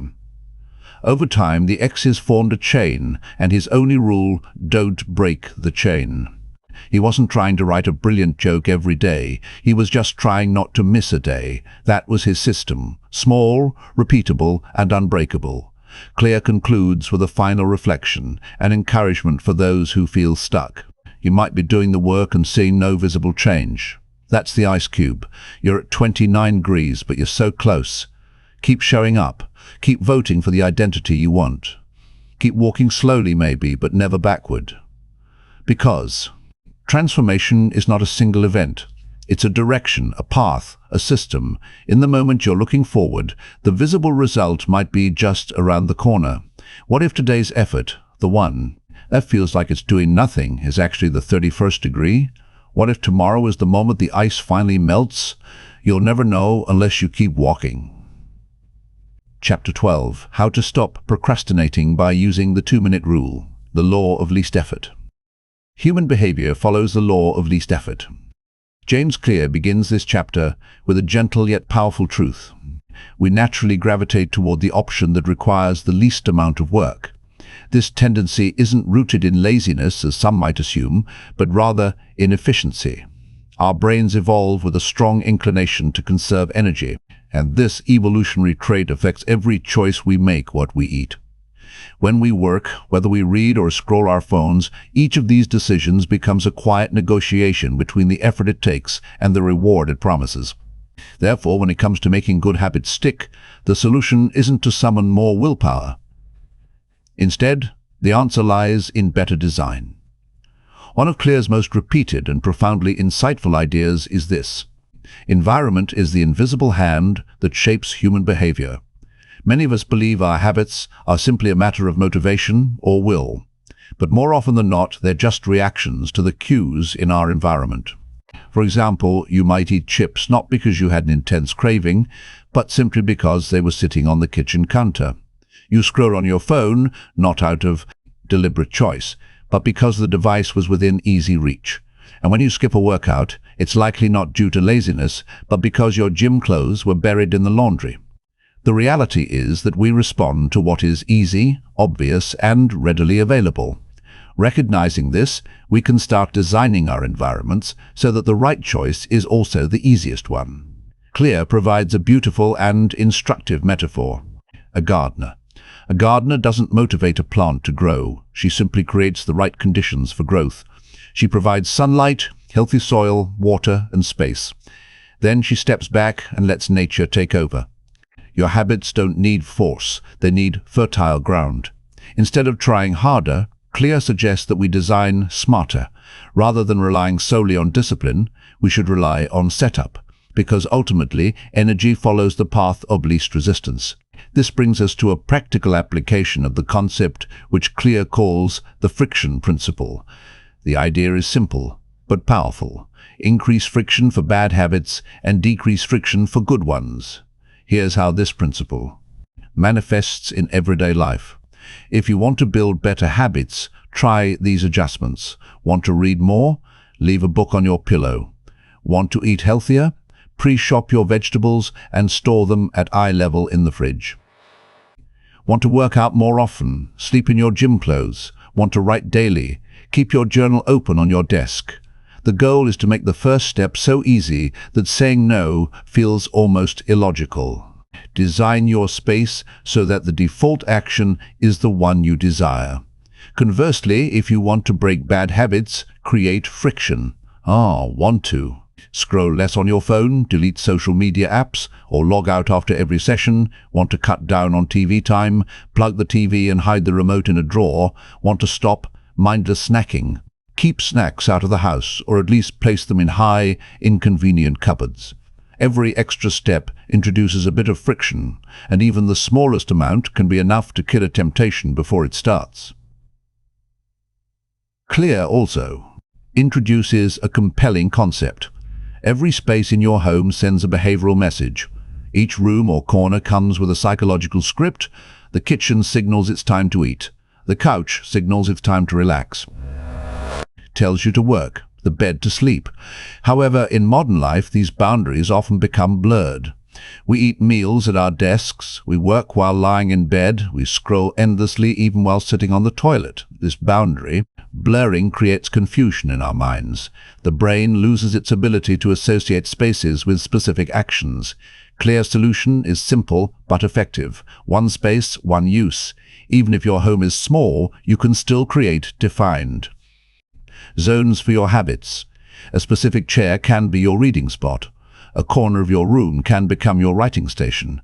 A floor cushion might serve as your meditation place. When your brain enters that zone, it immediately understands what behavior is expected. No motivation required. James Clear then emphasizes the power of visual cues. These are the strongest environmental triggers we have. For instance, a guitar stored away in the closet rarely gets played. A meditation app buried on the third screen of your phone rarely gets opened. Vitamins kept in a drawer are easily forgotten. The fix: make the cue visible. Place the guitar in the middle of your living space. Put your yoga mat right by the front door. Set your water bottle beside your laptop. When the cue is obvious and visible, starting the habit becomes natural. This idea is at the heart of the second law of behavior change. Make it easy. Nothing is easier than a habit that initiates before you've even thought about it. To reinforce this idea, Clear introduces a strategy called environment priming. It involves preparing your space in advance so that the next action becomes effortless. For example, if you want to eat a healthy breakfast tomorrow, set out the pan and oats the night before. If you plan to go for a morning run, put your shoes by the door and preload a podcast. If your goal is to write, open the document and type the title before going to bed. When your environment is primed, your behavior becomes automatic. You remove the need for decision, which is mentally taxing. The more steps you eliminate between you and the habit, the more likely it is you'll follow through. Zooming out. The true beauty of this chapter is not that Clear asks us to become more disciplined individuals. Rather, he invites us to become intentional designers of our lives. Designers don't depend on willpower. They remove obstacles. They smooth the path. They make the right thing the easy thing. This is the essence of the law of least effort. I think it applies to everything from your kitchen, to your phone, to your calendar. To further illustrate this principle, Clear shares a story from Japan's railway system. The Japanese Shinkansen or bullet trains are celebrated worldwide for their efficiency. But their speed isn't just about the trains themselves. It's about a system meticulously designed to support that speed. The tracks are engineered to minimize curves. The staff is trained for impeccable timing. The platforms are structured for smooth boarding. In short, speed is embedded into the entire system. And that's exactly what you should aim for with your habits. Build your personal bullet. Train not by pushing yourself harder, but by laying down better tracks. To conclude, Clear brings everything together with a profound message. If you want to develop better habits, don't chase perfection. Don't wait for motivation. Don't rely on memory. Instead, make the habit easy. Make it visible. Make it automatic, because design always beats discipline. And the best part, once your setup is complete, the habits will happen almost on autopilot. They'll follow the path of least resistance. They'll become your default mode. They'll become part of who you are. Your environment is constantly speaking to you. The question is, what is it whispering? Is it supporting the person you're becoming, or is it dragging you back into an older version of yourself that you've already outgrown? Remember, you don't have to fight your habits. All you have to do is set the stage for them, and then let the law of least effort take care of the rest. Chapter 13. How to stop procrastinating by using the 2-minute. Chapter 13. How to keep your habits on track. Rule when you start a new habit. Should take less than 2 minutes. James Clear opens this chapter with a disarmingly simple idea. Nearly any habit can be scaled down into a 2-minute version. At first glance, it sounds almost too simple to be effective. How could just 2 minutes possibly change your life? But, as you'll soon understand, those 2 minutes aren't just the start of the habit. They are the habit because motion creates momentum. And once you begin, your behavior naturally continues. So, the focus of this chapter is about learning how to shrink your biggest goals into the tiniest possible steps and win before your brain even gets a chance to resist. Let's imagine this together. You want to become someone who runs every morning, but the thought of running 5 kilometers, lacing your shoes, finding the right playlist, it's overwhelming. So instead, try this. Just put on your running shoes. That's it. That's your entire goal. 2 minutes done. And yet once the shoes are on, chances are you'll go outside, maybe stretch a little, maybe even jog a bit. Because the biggest barrier wasn't the running, it was the starting. Clear calls this kind of action a gateway habit. It's a small low-effort action that naturally leads to more. It's not about doing the full thing, it's about becoming the kind of person who does the thing. That shift in identity is where the magic lies. The 2-minute rule is incredibly straightforward. When you start, a new habit should take less than 2 minutes. That's it. Want to read more? Just read 1 page. Want to write more? Write 1 sentence. Want to floss daily? Floss 1 tooth. Want to eat healthy? Cut 1 vegetable. Want to meditate? Sit in silence for 2 minutes. These actions may seem so small that they appear insignificant. But that's precisely the point. They're too small to fail. They're so easy they don't trigger your brain's resistance. They slip quietly beneath the radar of your internal protests, and in doing so, they build the identity of someone who shows up, consistently. As Clear emphasizes, a habit must be established before it can be improved. Think of it like pouring cement. You can't build anything until the foundation is set.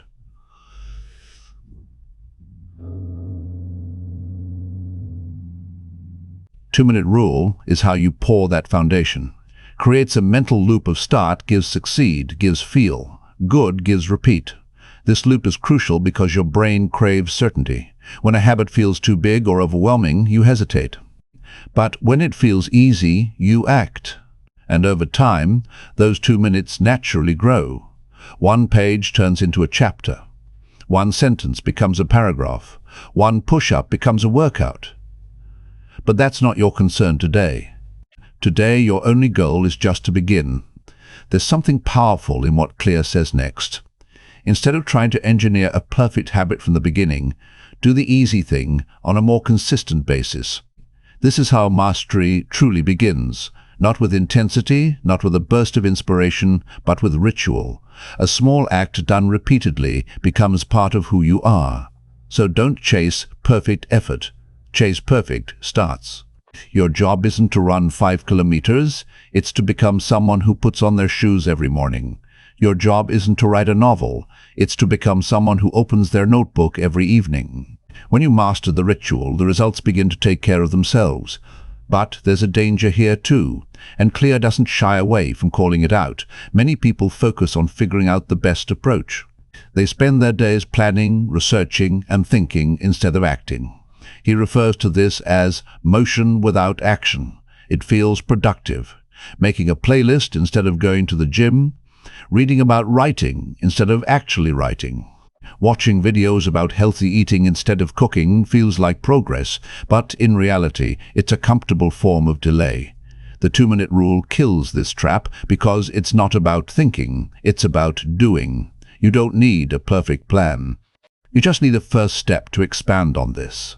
Clear introduces the concept of habit shaping, a strategy that helps you build habits in stages. Here's how it works. Start with something very easy like putting on your workout clothes. Once that's automatic, move to something easy like doing 5 push-ups when that feels natural. Go for something moderate like completing a 10-minute routine. And only when you're ready, move to something hard like following a full workout program. Each stage flows naturally from the last. But you never force progress, you grow into it. Just like a tree, you send roots deep before reaching high. And those 2-minute habits, they're your first roots. This brings us back to one of the book's central truths. The goal is not to read a book, but to become a reader. The goal is not to run a marathon, but to become a runner. The goal is not to write a book, but to become a writer. Every time you follow a 2-minute habit, you cast a vote for the identity you want to create. One sentence. Yeah. Still a writer. 1 push-up. Still an athlete. 1 breath. Still a meditator. These small repeated votes add up over time. It's fists, and eventually without. Even realizing it, you become the person you always hoped to be, not because you chased a specific outcome, but because you trusted the system. Let's pause for a moment and reflect. There's something almost poetic about the idea that greatness begins with a gesture, small, quiet, humble act, tying a shoelace, turning a page, unrolling a yoga mat. That's the hidden strength of the 2-minute rule. It removes the pressure. It erases the guilt, gives you permission to begin again and again because the world doesn't reward the biggest goals. It rewards the ones who start and then start again and never stop starting. So today, as you face the towering mountain of your habits, don't worry about climbing at all. Just take the first 2 minutes, put on your shoes, open your book, write the title, sit still, and breathe. Because your future is shaped not by massive effort or dramatic change, but by tiny, deliberate acts of consistency. And when you make starting easy, everything else becomes possible. Chapter 14. How to make good habits. Chapter 14. The cardinal rule of behavior. Change, the 4th law. Make it satisfying, inevitable, and bad. Habits impossible. James Clear begins this chapter with a fascinating story about the famous British industrialist and writer Victor Hugo. In 1830, Hugo was grappling with procrastination while trying to write his next novel. He had already signed a contract, and the deadline was approaching fast. Yet, he continued to waste his days wandering around the city, entertaining guests, and avoiding the actual work of writing. In a bold and extreme move to break this cycle, Hugo locked away all his clothes. Literally, he placed them in a chest, locked it, and handed the key over to someone else. With no access to his clothes, he couldn't leave the house. Trapped indoors with nothing to distract him, he finally began writing. This vivid example serves as a powerful illustration of the theme of the chapter. This chapter revolves around a core idea. The best way to break a bad habit is to make it impractical to do. The best way to build a good habit is to make it unavoidable. Let that sink in. Clear emphasizes that this strategy is not about relying on willpower. It's about designing your life in a way that naturally leads you toward better behavior. He urges readers to stop depending on discipline and instead focus on creating an environment that supports their desired habits. Clear introduces a profound insight. Disciplined people are not more disciplined than others. They've just designed their lives in a way that doesn't require heroic willpower. With that, the chapter dives into the practical steps we can take to follow this philosophy. We often think of habits as being shaped by internal factors like mindset, motivation, and self-control. But the truth, Clear argues, is that our environment plays a much larger role. Your habits are often shaped not by your motivation, but by your environment. Take a moment to consider your own day. If the TV remote is within reach, you're likely to turn on the television if cookies are. Sitting on the kitchen counter, you're probably going to eat them. If your phone is beside your bed, you'll likely scroll on it late into the night. These aren't conscious decisions. They're default actions driven by our surroundings. So what if we flip the script? What if we made the positive behaviors the path of least resistance and the bad habits more difficult to pursue? This is what Clear calls the art of inversion. It's the central lesson of this chapter. One of the most powerful tools Clear offers is something known as a commitment device. It's a method of locking in good behavior ahead of time by eliminating the option to act against your goals. A commitment device is a choice you make in the present that locks in better behavior for the future. Just like Victor Hugo locking away his clothes, the idea is to remove the ability to make the wrong choice. Some practical examples include deleting distracting apps from your phone, making it impossible to scroll mindlessly even if you want to. You could freeze your credit cards in a block of ice, which adds a literal layer of difficulty to impulse spending. Website blockers can help turn writing or focused work into the default action instead of watching YouTube. Scheduling a workout with a friend makes skipping it harder because you'd be letting someone else down. These devices don't force you to be a better person. They simply make it easier to do what's right. Clear then discusses how automation can serve as the highest level of environment design. Why is this so powerful? Because it removes the element of choice altogether. When you automate good behaviors, they no longer require daily motivation or deliberation. For example, set up automatic transfers to your savings account, so saving money happens without a second thought. Automate your bill payments to avoid late fees and stress. Pre-plan your meals or grocery orders online to prevent unhealthy impulse purchases. Use calendar reminders to prompt you to take action on long-term goals. Once these systems are in place, the good behavior runs in the background. You no longer wrestle with your motivation. You simply live out your values on autopilot. It's not laziness, it's leverage. Clear makes an essential point here. You often try to fight bad habits by adding friction to good ones. But the real key is to reverse that strategy. We should be removing friction from good habits and adding friction to bad ones. Let's consider what that looks like in practice. To make good habits inevitable, you can lay out your workout clothes the night before so it's easy to get moving in the morning. Place a book on your pillow so it's the last thing you see at night and encourages reading. Keep healthy food visible and within reach while hiding or eliminating junk food from your kitchen. Use apps and tools that nudge you toward productivity. Instead of distraction, on the flip side, to make bad habits impossible, you might unplug your TV to make watching it a hassle. Use app limits or enable screen downtime on your phone to reduce usage.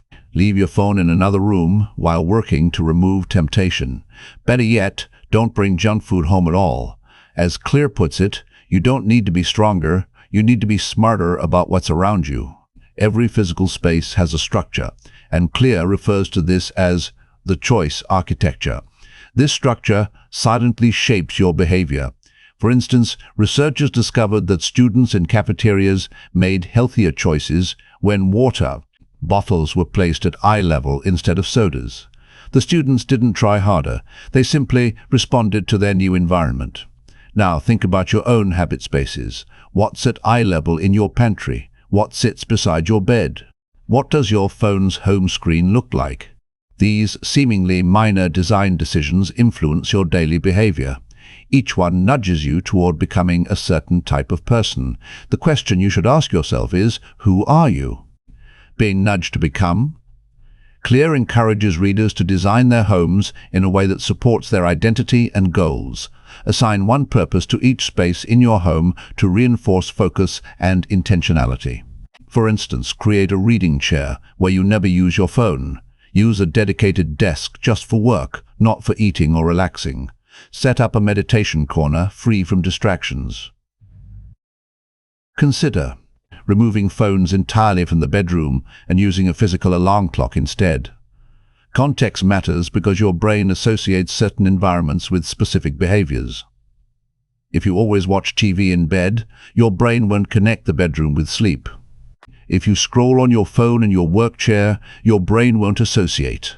That's space with productivity. Your environment helps solidify your habits and identity. The chapter returns to the powerful theme of identity. Every habit reinforces an identity. Clear writes, your environment becomes a reflection of who you are and who you're becoming. If your home is full of books, it signals that you're a reader. If your kitchen is stocked and prepped for cooking, you start to see yourself as a chef. If your workspace is clean, organized, and distraction-free, you naturally become more focused. Your surroundings tell your story. So, if you want to become a different person, don't. Begin with actions. Begin by changing what surrounds you. Finally, Clear confronts the long-held myth of willpower. Change comes from trying harder, being tougher, and summoning more motivation. But Clear challenges this belief. The people with the best self-control are not those with heroic willpower. They're the ones who structure their lives to avoid needing it in the first place, rather than fighting temptation every day. You can redesign your environment to remove the temptation altogether. Lock away the clothes like Hugo, rearrange your kitchen, silence your phone, declutter your workspace. When systems are in place, they don't rely on fleeting emotions or bursts of motivation. They simply work. That's what true transformation looks like. So today, Claire asks us not to focus solely on our goals, but to examine the world around us. What would it take to make your good habits inevitable? What could you remove to make your bad habits impossible? The answers are already around you, on your desk, in your kitchen, in your pockets. Your life is not only shaped by your choices, but by what surrounds you. Change the environment, and the behavior will follow. Chapter 15. The Cardinal. Chapter 15. The Truth about Immediate versus Delayed Rewards. Rule of Behavior Change. Why satisfying is the missing piece by now. We've learned how to make good habits obvious, attractive, and easy. But there's one more key, perhaps the most important of all. The satisfaction that comes after the behavior. James Clear puts it this way: what is immediately rewarded is repeated. What is immediately punished is avoided.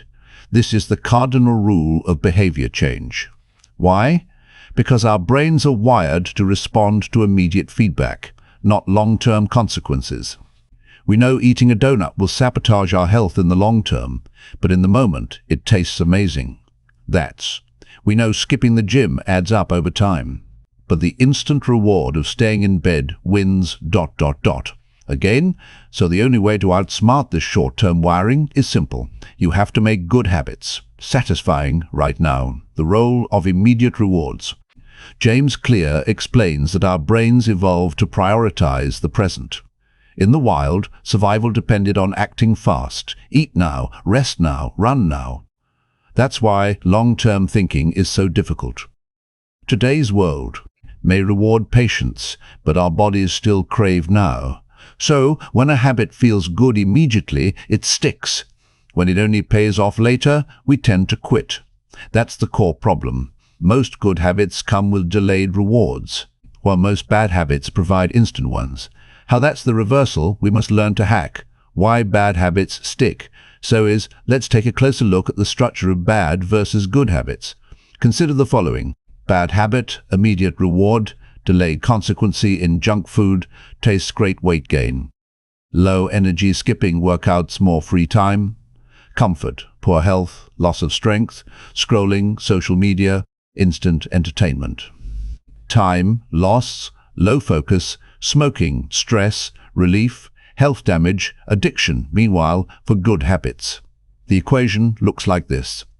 Good habit, immediate cost delayed, reward, working out, effort, time, health, energy, confidence, eating, healthier, restraint, planning, fitness, clarity, reading, mental effort, knowledge, calm, saving money, denied pleasure, wealth, security.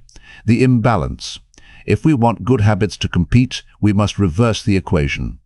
That's where Clear's fourth law comes in. Make it satisfying. Reinforcement. Sealing the habit loop. The habit loop has four essential parts. Cue, craving, response, reward. Without that final part, the reward, the loop remains incomplete. When a habit feels good, even in a small way, it reinforces itself. Becomes something the brain wants to do again. Think about brushing your teeth. The minty freshness, it's no accident. Toothpaste companies added flavor and foam, not for health benefits, but for satisfaction. That sensory feeling rewards the behavior. As Clear writes, pleasure teaches your brain that a behavior is worth remembering and repeating. It's the brain's way of saying, let's do that again. Habit tracking. A visual reward system. One of Clear's favorite tools for creating satisfaction is tracking, whether it's checking off a calendar, using a habit app, or filling in a notebook. A visible streak gives you a tiny hit of accomplishment. Did you write today? Worked out, meditated, flossed. This check mark is a vote for your identity. Says, yes, I'm the kind of person who follows through. This taps into something deeper than dopamine. It taps into pride. You see your progress and that feels good. Don't break the chain. Clear references the famous Seinfeld strategy. Jerry Seinfeld reportedly used a wall calendar to build his habit of writing jokes every day. Each day he wrote, he marked a big red X, then another and another. Soon there was a chain, and his only goal, don't break the chain. It wasn't about writing great jokes, it was about showing up. This is the key. We're not building habits for perfection, but for consistency. Satisfaction comes from seeing the chain grow, and pain comes from breaking it, recovering from a miss. Never miss twice. But what happens when you do break the chain? Life happens, you get sick, you travel, you forget. The Clear is clear on this. Missing once is an accident. Missing twice is the start of a new habit. So, what's the rule? Never miss twice. That's it. You ate poorly. Today, make the next meal healthy, skip the gym, show up tomorrow, didn't write, get back to it. The power isn't in never falling. How quickly you stand up, that quick recovery that is satisfying. That is identity in motion. Make it personal. Another form of satisfaction is making the habit reflect your personality. Clear says, a habit is satisfying when it aligns with your identity. So, find ways to personalize your process. Use a special notebook you love. Listen to your favorite playlist while you clean. Track your habits with colored pens. Reward yourself with a healthy smoothie after the gym. The more joy you bring into the routine, the more likely it is to stick. You're not just doing a task, you are becoming someone. And that's deeply rewarding. Use intrinsic rewards. Extrinsic rewards, like candy, money or prizes, don't work long-term. Why? Because they don't connect the habit to your identity. Clear recommends focusing on intrinsic rewards. The calm after meditation, the clarity after journaling, the pride after a workout, the confidence from showing up. These are subtle but powerful. They're the emotional echoes that tell your brain that felt good. Let's do it again. The habit cycle feeds itself. When a habit is satisfying, it becomes self-reinforcing. You floss, your mouth feels fresh. You stretch, your body feels looser. Your reader mind feels sharper. You save, you feel secure. This immediate payoff is how short-term thinking can serve long-term goals. Over time, the good habit becomes its own reward. You're no longer chasing a result. You're enjoying the process. And that's how real change happens. Summary, make it satisfying. Let's tie it all together. Clear's fourth law, make it satisfying, teaches us we repeat what rewards us, even subtly. Most bad habits are satisfying immediately, so we must counter that. Habit tracking gives visible proof of micro-reward. Don't break the chain fuel's consistency. Never miss twice keeps us resilient. Intrinsic joy makes a habit worth returning to. Satisfaction turns effort into identity.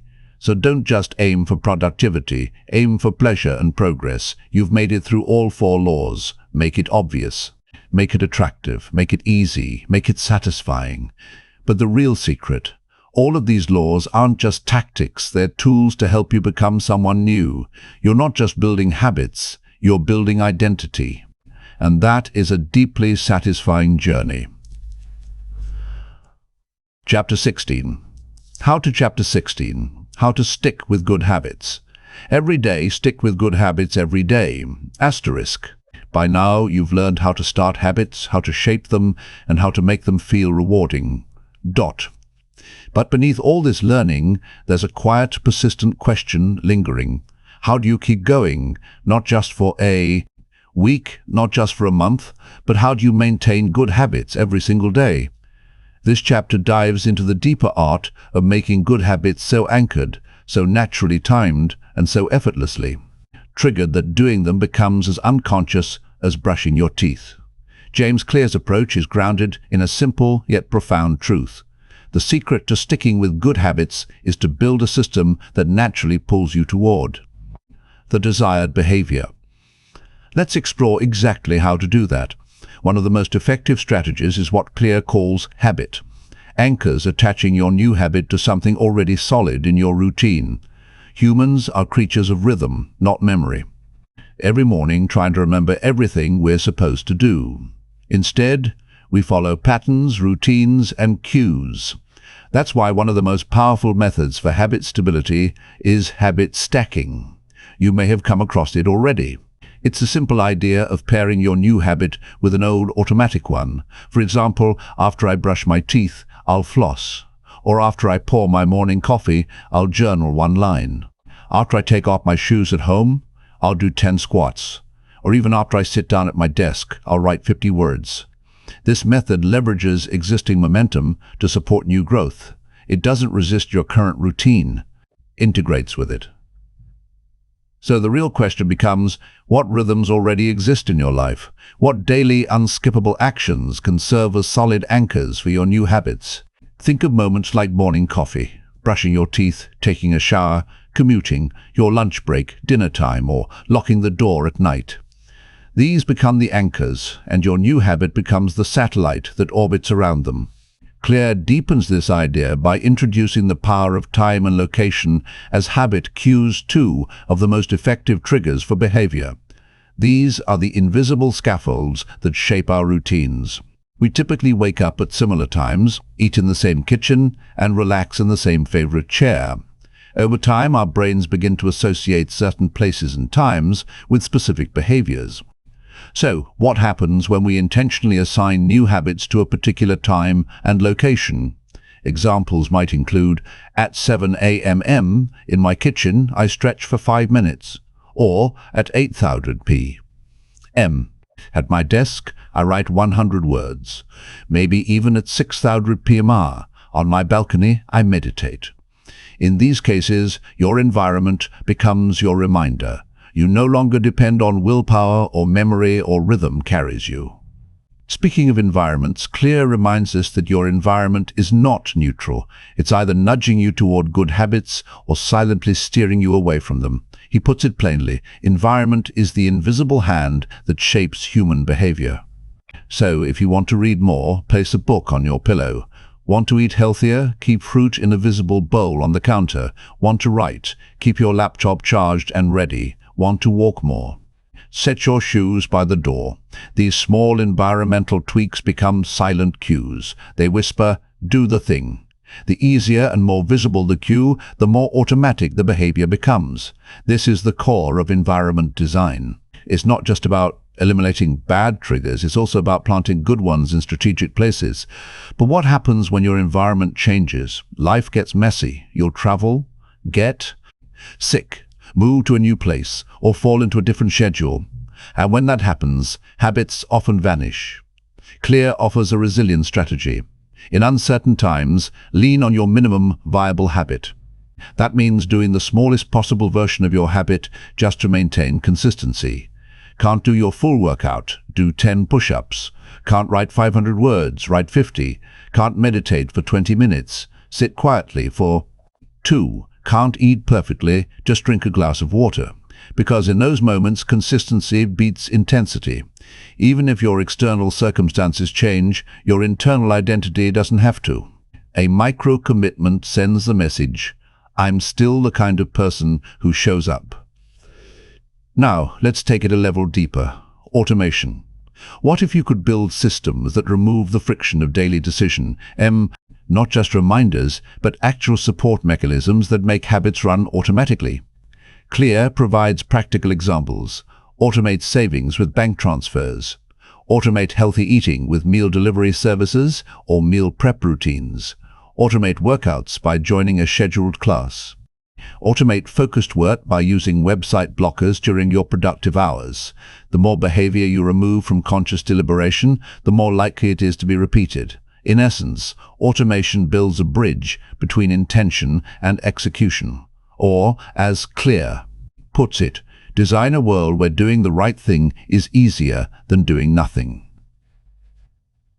Another powerful tool is the use of commitment devices. These are ways to lock in your future behavior before temptation even arises. For instance, unsubscribe from Netflix if binge-watching kills your productivity. Leave your phone in another room when it's time to write. Schedule a workout with a friend so you won't flake. Act. Use tech blockers to limit social media after a specific hour. These devices take the decision out of your hands before you're vulnerable. Because, let's be honest, future, you can be unreliable. Commitment devices ensure that the decision is made in advance while your willpower is strong. It's not later when you're tired or distracted. Then there's the classic but powerful strategy of habit tracking. The best way to make something part of your daily life is to measure it. Each check mark, each tally becomes visual proof that you're showing up. Clear reminds us again, what gets measured gets managed. Tracking creates a visible signal of your consistency, and even better, it gives you something worth protecting. Once a streak begins, you don't want to break it. At that point, you stop asking yourself, should I do this today? Instead, you ask, can I keep the streak alive?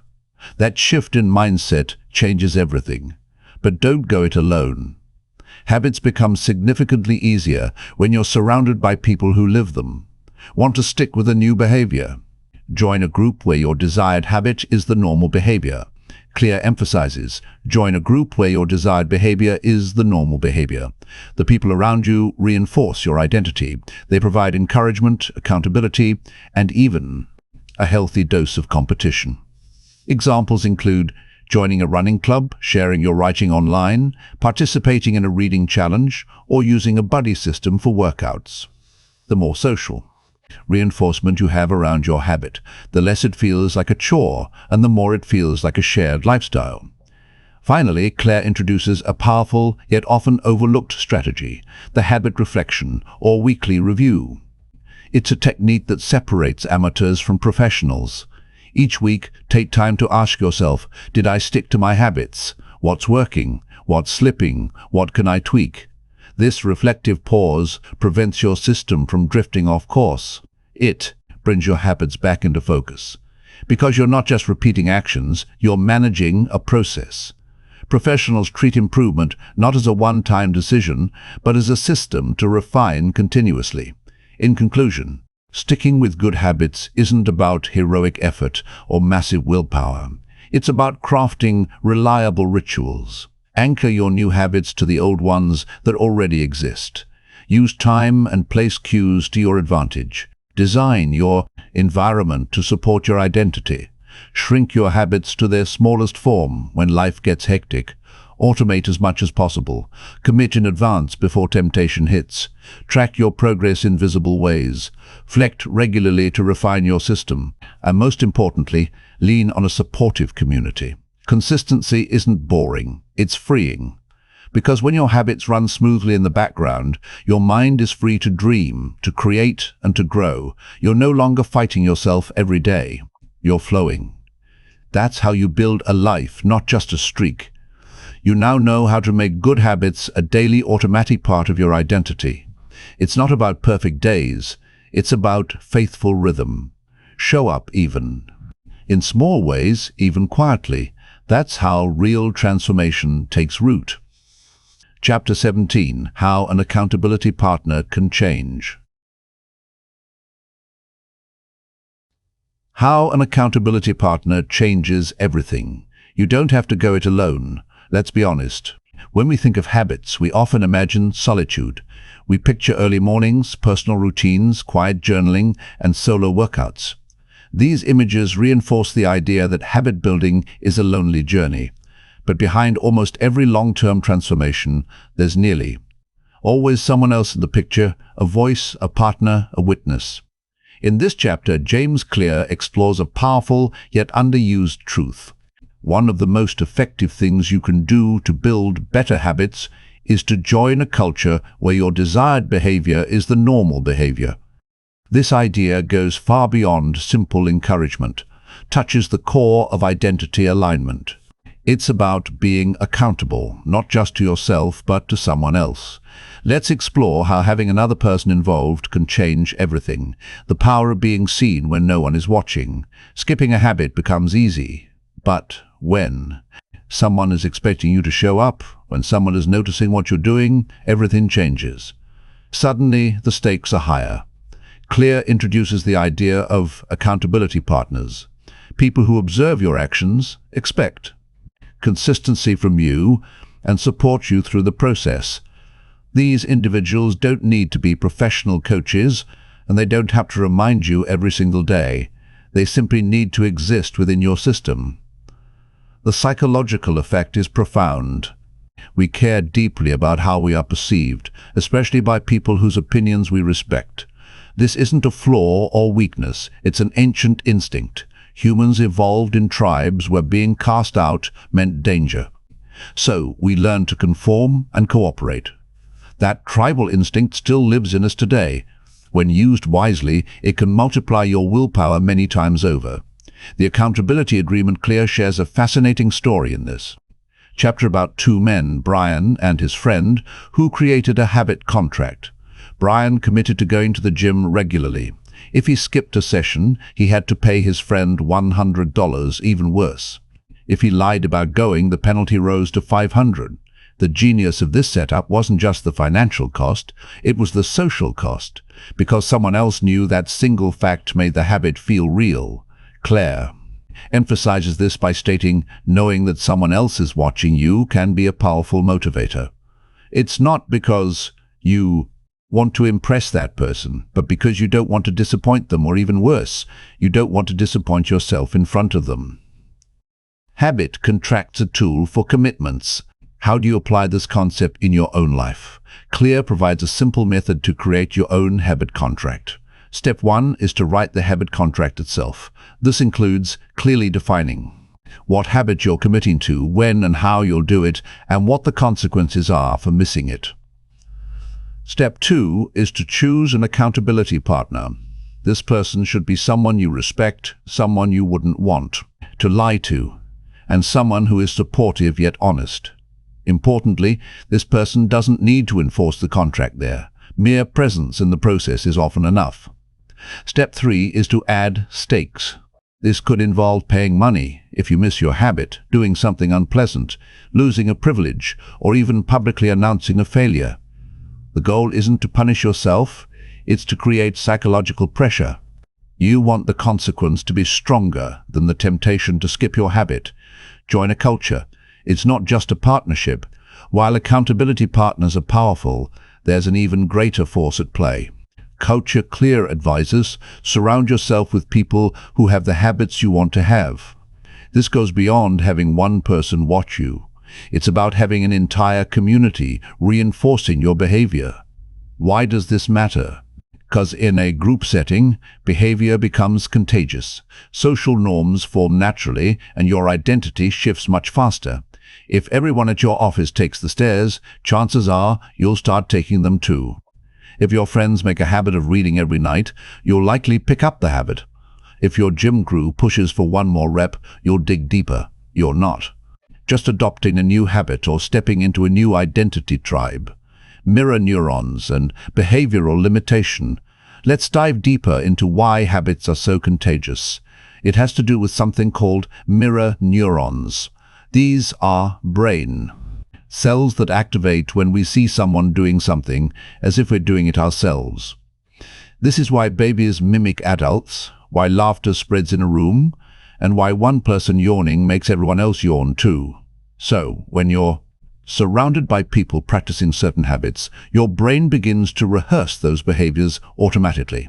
This isn't about forcing yourself to change, it's about osmosis. When you change your surroundings, your mind naturally follows identity. The most powerful pressure, the deepest reason accountability works, is that it taps into your sense of identity. Claire reminds us every action is a vote for the type of person you want to become. When someone else sees you show up consistently, they begin to believe in that version of you, and eventually you start to believe it too. You're no longer someone who is trying to work out, you're becoming an athlete. You're not trying to write, you're becoming a writer. Not trying to quit smoking, you're becoming a non-smoker. The presence of others strengthens this internal transformation. It's not about shame, it's about solidarity. You're not just changing your behavior, you're stepping into a new social identity. When accountability breaks down, of course, there are times when accountability can backfire. It can become problematic if you choose someone who is too lenient. If the contract feels overly forced, or if the environment becomes toxic or shaming. That's why it's essential to design the accountability relationship carefully. Accountability partner supports rather than criticizes. They believe in your goals, challenge your excuses kindly, and celebrate your wins. If the social pressure becomes too negative, it can lead to rebellion. If it's too soft, it can lead to complacency. The key lies in striking the right balance. Gentle tension coupled with strong support. Build a habit circle. Clear ends the chapter with a powerful suggestion. Create your own accountability ecosystem. Don't just rely on one partner, build a circle. You could start a writing group, a fitness circle, a reading club, a startup crew, a no-sugar pact, or a meditation challenge. The more visible your behavior becomes to others, the more likely you are to stay committed. You'll be seen, supported, and safe. Over time, that structure becomes your shield system, stronger than your mood, energy, or motivation. Final thoughts. Transformation through togetherness. At the end of the day, habit change isn't just about what you do. It's about who you become. Identity doesn't form in isolation. We come to understand ourselves through how others see us. When you step into a circle of accountability, you rise to meet the belief others have in you. You begin to act in alignment with your values. It transforms it in secret, but in community. The greatest change happens not just when you do something daily, when you become someone new together. So now you've uncovered the final. It's a powerful piece of the habit-building puzzle. Don't go it alone. I'll find someone to walk beside you, someone who can reflect you back to yourself. Together, change doesn't just become possible, it becomes inevitable. Chapter 18, The Truth About Talent, When Genes Matter and When They Don't. Chapter 18, The Truth About Talent. When genes matter and when they don't, what matters more, natural talent or tireless effort? This age-old debate follows us from a young age. Whether in classrooms, sports teams, auditions or careers, we encounter people who seem born to excel while others struggle to keep up. And then there are those rare individuals who defy all odds entirely. In this chapter, James Clear brings a fresh, balanced perspective to this debate. He doesn't offer false motivation or a harsh dose of cold realism. Instead, he focuses on something far more valuable: alignment.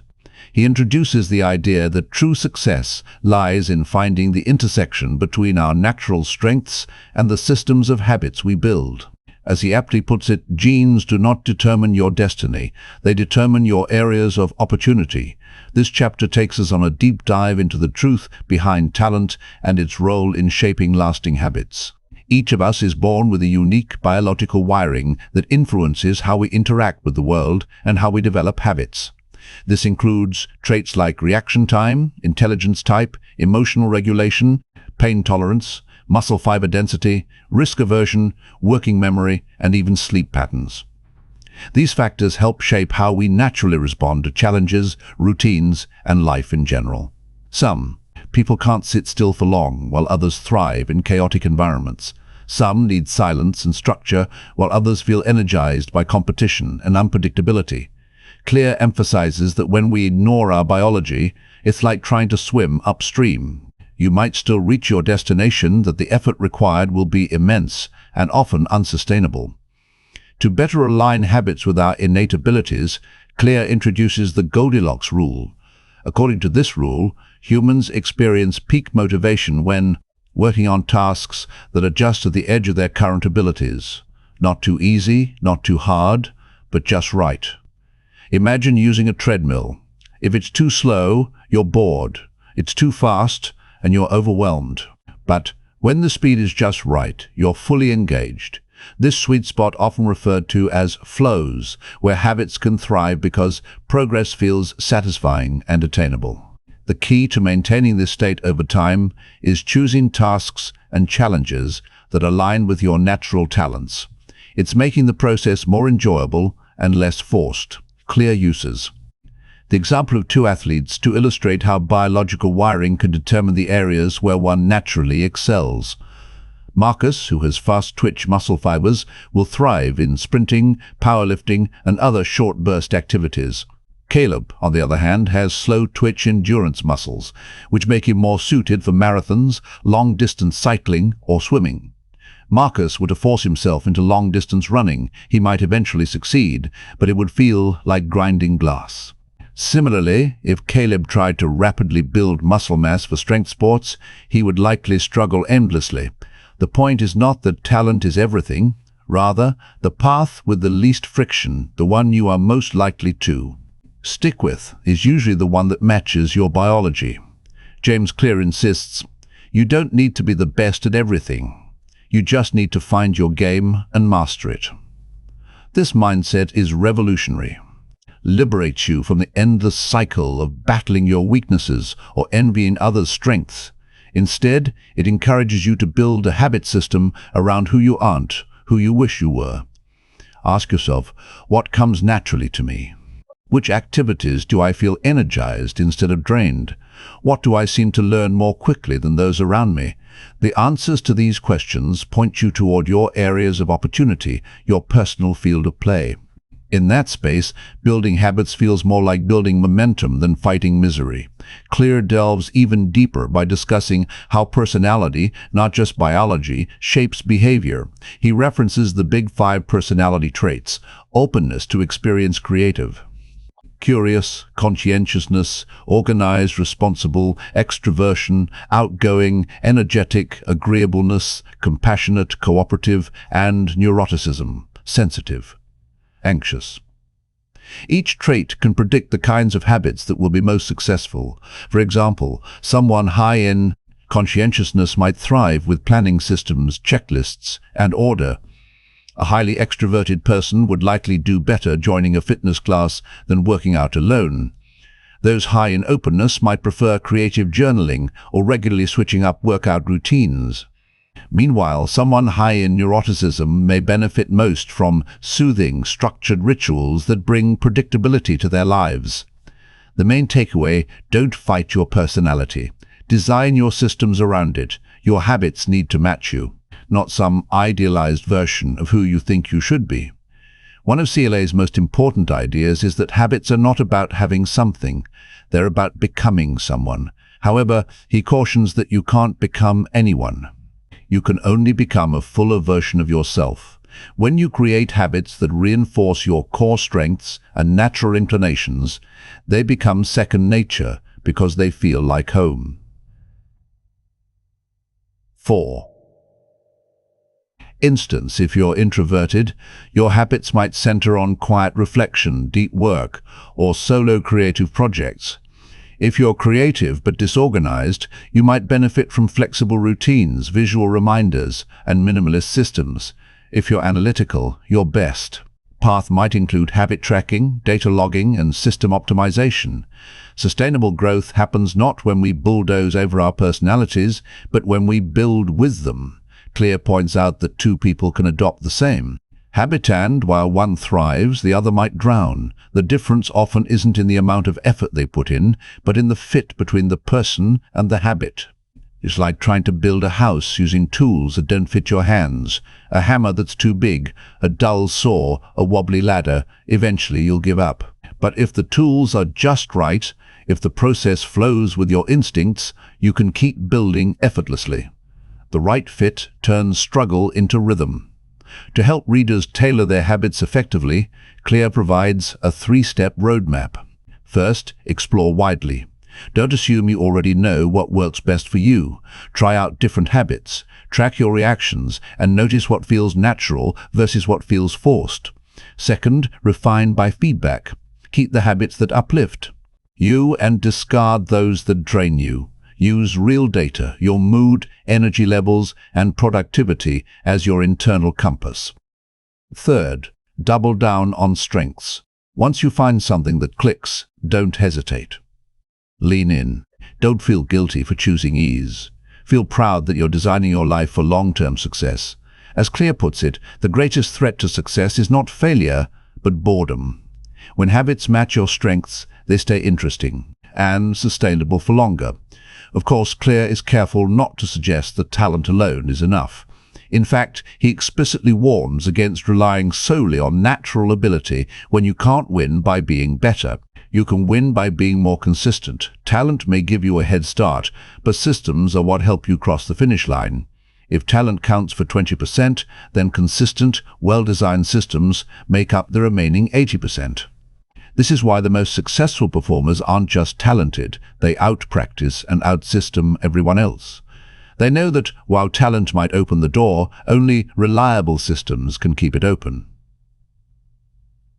In closing, Claire offers a powerful insight. The key to building lasting habits is not to outwork everyone, it's to outdesign them. This means that success doesn't come from sheer willpower, it comes from alignment. Your success isn't hidden in someone else's perfect schedule or productivity system. It's embedded in your own nature. Your job is not to change who you are. Your job is to build a life that works with who you already are. When you do this, habits stop feeling like a struggle. Instead, they become a reflection of your gifts, your temperament, and your true path. That is where greatness truly begins. You don't have to be the most talented person in the room. You do need to discover your strengths and then build a system that honors and enhances them. Because the truth about talent isn't that it limits you, it's that it gives you a starting point. And where you go from there is entirely up to you. Chapter 19. Chapter 19. The Goldilocks Rule. How to stay motivated in life and work. The secret to results that last. Make it a part of your identity. This chapter, James Clear takes us deeper than ever before, beyond all the strategies and techniques for building better habits. Up until now, we've explored how habits function, how to make them obvious, attractive, easy, and satisfying. We've seen how our environment and cues shape our behavior, how tiny changes compound into massive improvements over time, and how systems tend to outperform even the most ambitious goals. But now, Clear invites us to look beneath all of these ideas to the very core of lasting transformation. He writes, "The ultimate form of intrinsic motivation is when a habit becomes part of your identity." This is the most profound insight in the entire journey, because no matter how clever your system is or how clearly you articulate your goals, if your identity remains unchanged, your results will eventually snap back to match it. That's why long-term change isn't just about adopting better habits. It's about becoming a better version of yourself. Clear introduces the concept of the 3 layers of behavior change. These are outcomes such as losing weight, writing a book, or earning more money. Processes, which include the routines and systems you put in place. An identity, your deepest beliefs about who you are. Most people try to change from the outside in. For example, they might say, "I want to lose weight," an outcome. So they start going to the gym, a process. But internally, they still carry the belief, "I'm not athletic," identity. Eventually, that belief wins, because behaviors that contradict our self-image are difficult and sometimes even painful to sustain. However, when you reverse the process and start with identity, something powerful happens. Might say, "I'm becoming a healthy person," identity. That belief then supports the process. A healthy person moves daily. As a result, you naturally experience the outcome, "I lose weight." Now, your habits are flowing with who you believe you are, not against it. This leads to the key idea behind identity-based habits. As Clear puts it, the goal is not to read a book. The goal is to become a reader. The goal is not to run a marathon. The goal is to become a runner. The goal is not to write. Hey, the goal is to become a writer. This small but powerful shift from doing to being changes everything. You're no longer performing behaviors just for short-term results. Instead, each action becomes a vote for the person you are becoming. One salad is a vote for, "I'm a healthy person." One morning journal entry is a vote for, "I'm a mindful person." One push-up is a vote for, "I'm someone who moves." One thank you note is a vote for, "I'm a grateful person." Each vote reinforces that identity. The more votes you cast, the stronger your belief in that identity becomes. To build identity-based habits, Clear offers a simple 2-step process. Step 1. Decide the type of person you want to become. Don't just focus on what you want to achieve. Define who you wish to be. Ask yourself, what kind of person could achieve this goal? Who is the type of person that does these things consistently? What beliefs would that person hold? For example, if you want to write daily, identify as a disciplined storyteller. If you want to quit smoking, say, "I'm not a smoker." If you want to learn languages, become a curious learner. Choose an identity you can fall in love with. Step 2. Prove it to yourself with small wins. Every habit you perform is a vote for the identity you're building. You don't need a perfect track record, just a majority of votes. Sure, you might miss a workout, eat something unhealthy, or waste a few hours now and then, but as long as your overall trend favors your new identity, it will begin to stick. One of the most powerful insights Clear offers is that belief drives behavior. He writes, "Once you believe something about yourself, you act in alignment with that belief." This can work both ways. Negative self-identities often become self-fulfilling prophecies. If you believe, "I'm bad at math," you'll avoid practicing it. If you think, "I always quit things," you may unconsciously sabotage your progress. If you tell yourself, "I'm just not disciplined," you may stop even trying to organize your life. But when you shift your identity, change begins from the inside out, not just in what you do, but in how you see yourself. Identity-based habits make these beliefs visible, real, and tangible. Here's a hopeful truth. Every action you take is a vote for the type of person you wish to become. Your identity is not fixed. It's not a label you're stuck with. Identity is a process, a sculpture slowly revealed by your habits. Think of yourself as a statue waiting to emerge from the marble. Every habit is a chisel strike, revealing a little more of the person you're becoming. Just like in sculpture, consistency matters more than intensity. You don't need grand gestures, just small, steady strikes. Day after day, Clear also explains how many of our identities come from stories we tell ourselves over and over. I'm shy, I'm disorganized, I can't cook, I always procrastinate. But these stories are not facts, they're narratives. And the beautiful thing about habits is that they can rewrite these stories. When you meditate, you're becoming calm. When you clean, you're becoming orderly. When you show up, you're becoming consistent. So instead of obsessing over results, ask yourself, what story am I reinforcing today? What story do I want to reinforce tomorrow? Of course, identity change doesn't come easy. Old identities tend to cling to us, especially when they are tied to emotions like pride, pain, or safety. Letting go of beliefs like, I'm the funny one who always drinks, or I'm the rebel who doesn't play by the rules, or I'm the overachiever who never rests, can feel like a loss. But beyond that discomfort lies freedom. The freedom to be more authentic, healthy, creative, and calm. It takes courage to let go of who you've been, but with habits, you can shape who you become, one choice at a time. In closing, Clear offers a powerful formula. Identity plus system equals results that last. Without identity, your system feels fake, like a costume. Without systems, your identity is just a wish, but when combined, they form a self-reinforcing loop.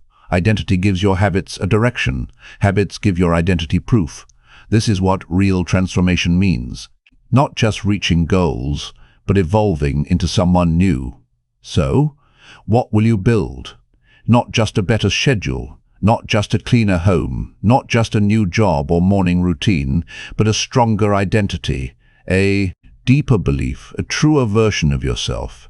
Because when you cast enough votes for being kind, disciplined, resilient, and creative, you don't just act like that person, you become them. And this is how habits shape destinies. Final reflection and thematic analysis. Final reflection and thematic analysis, identity, systems, and the power of small things of atomic habits. A mirror to your life. And so our journey through atomic habits reaches its close.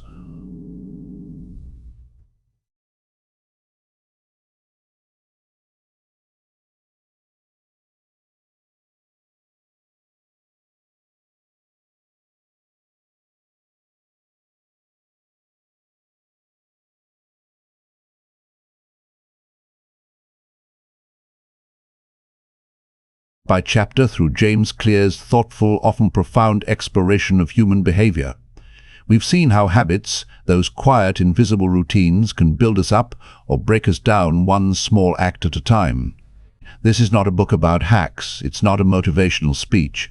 It's a mirror held up gently so we can see ourselves clearly. Not to judge, not to shame, but to ask, who am I becoming? And who do I want to become? The core truth. Small habits, big impact. Let's return to the book's most powerful premise. You do not rise to the level of your goals.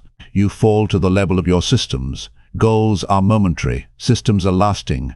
Motivation is fleeting. Environment shapes action. Discipline is important, but identity, who you believe yourself to be, that's what truly endures. Change not by chasing intensity, but by embracing consistency.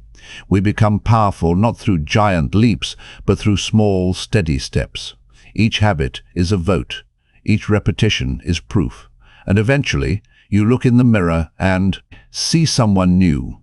Not because the world says so, but because you know you've earned it.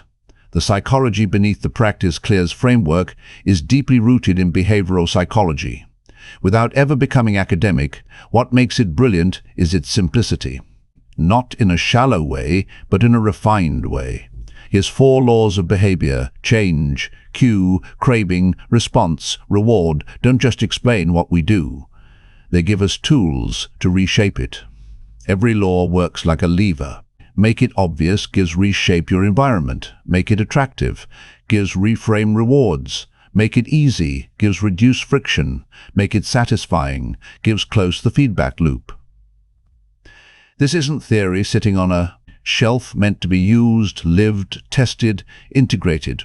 The emotional undercurrent identity, but beyond strategy. Atomic Habits carries an emotional truth because behavior change is never just about routines. It's about belief. It's about healing. It's about letting go of the self that holds us back. That's why the book's final chapters strike the deepest. True behavior change is identity change. You are not just forming a habit, you are forming yourself. Every time you show up to create, choose to rest, forgive yourself, take a small step forward. You say, I am worthy of change. I am someone who takes care of their future. I am building something better, starting with me. Literary craft and narrative. Elegance. James Clear writes like a guide sitting beside you. Calm, assured, never rushed. He doesn't shout. He nudges. He doesn't promise you'll change overnight, only that you can if you give small things time. What's masterful is the structure. Each chapter is crisp. Self-contained and actionable stories are woven throughout. From Olympic athletes to business turnarounds, from surgeons to artists, complex psychological principles are made human and practical. And the entire arc moves from systems, gives to identity, gives to transformation. This narrative design mirrors the very process of habit change. Start from action, build consistency, then transform the self. Broader context and cultural impact. Atomic Habits wasn't just a bestseller, it became a movement. Why? Because in an era of overwhelm, burnout, and endless hustle culture, this book whispered something radical. You don't need to do more, you just need to do a little better. It gave permission to slow down, to zoom in, to build lives from the ground up with intention and patience. It also subtly challenged the cultural obsession with big wins. Not one ox growth minus 1% daily improvement. Not dramatic transformation, quiet evolution. Not heroic sprints, humble systems.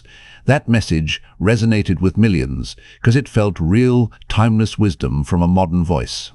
At its heart, Atomic Habits doesn't offer new truths. It rearticulates timeless ones in a modern voice.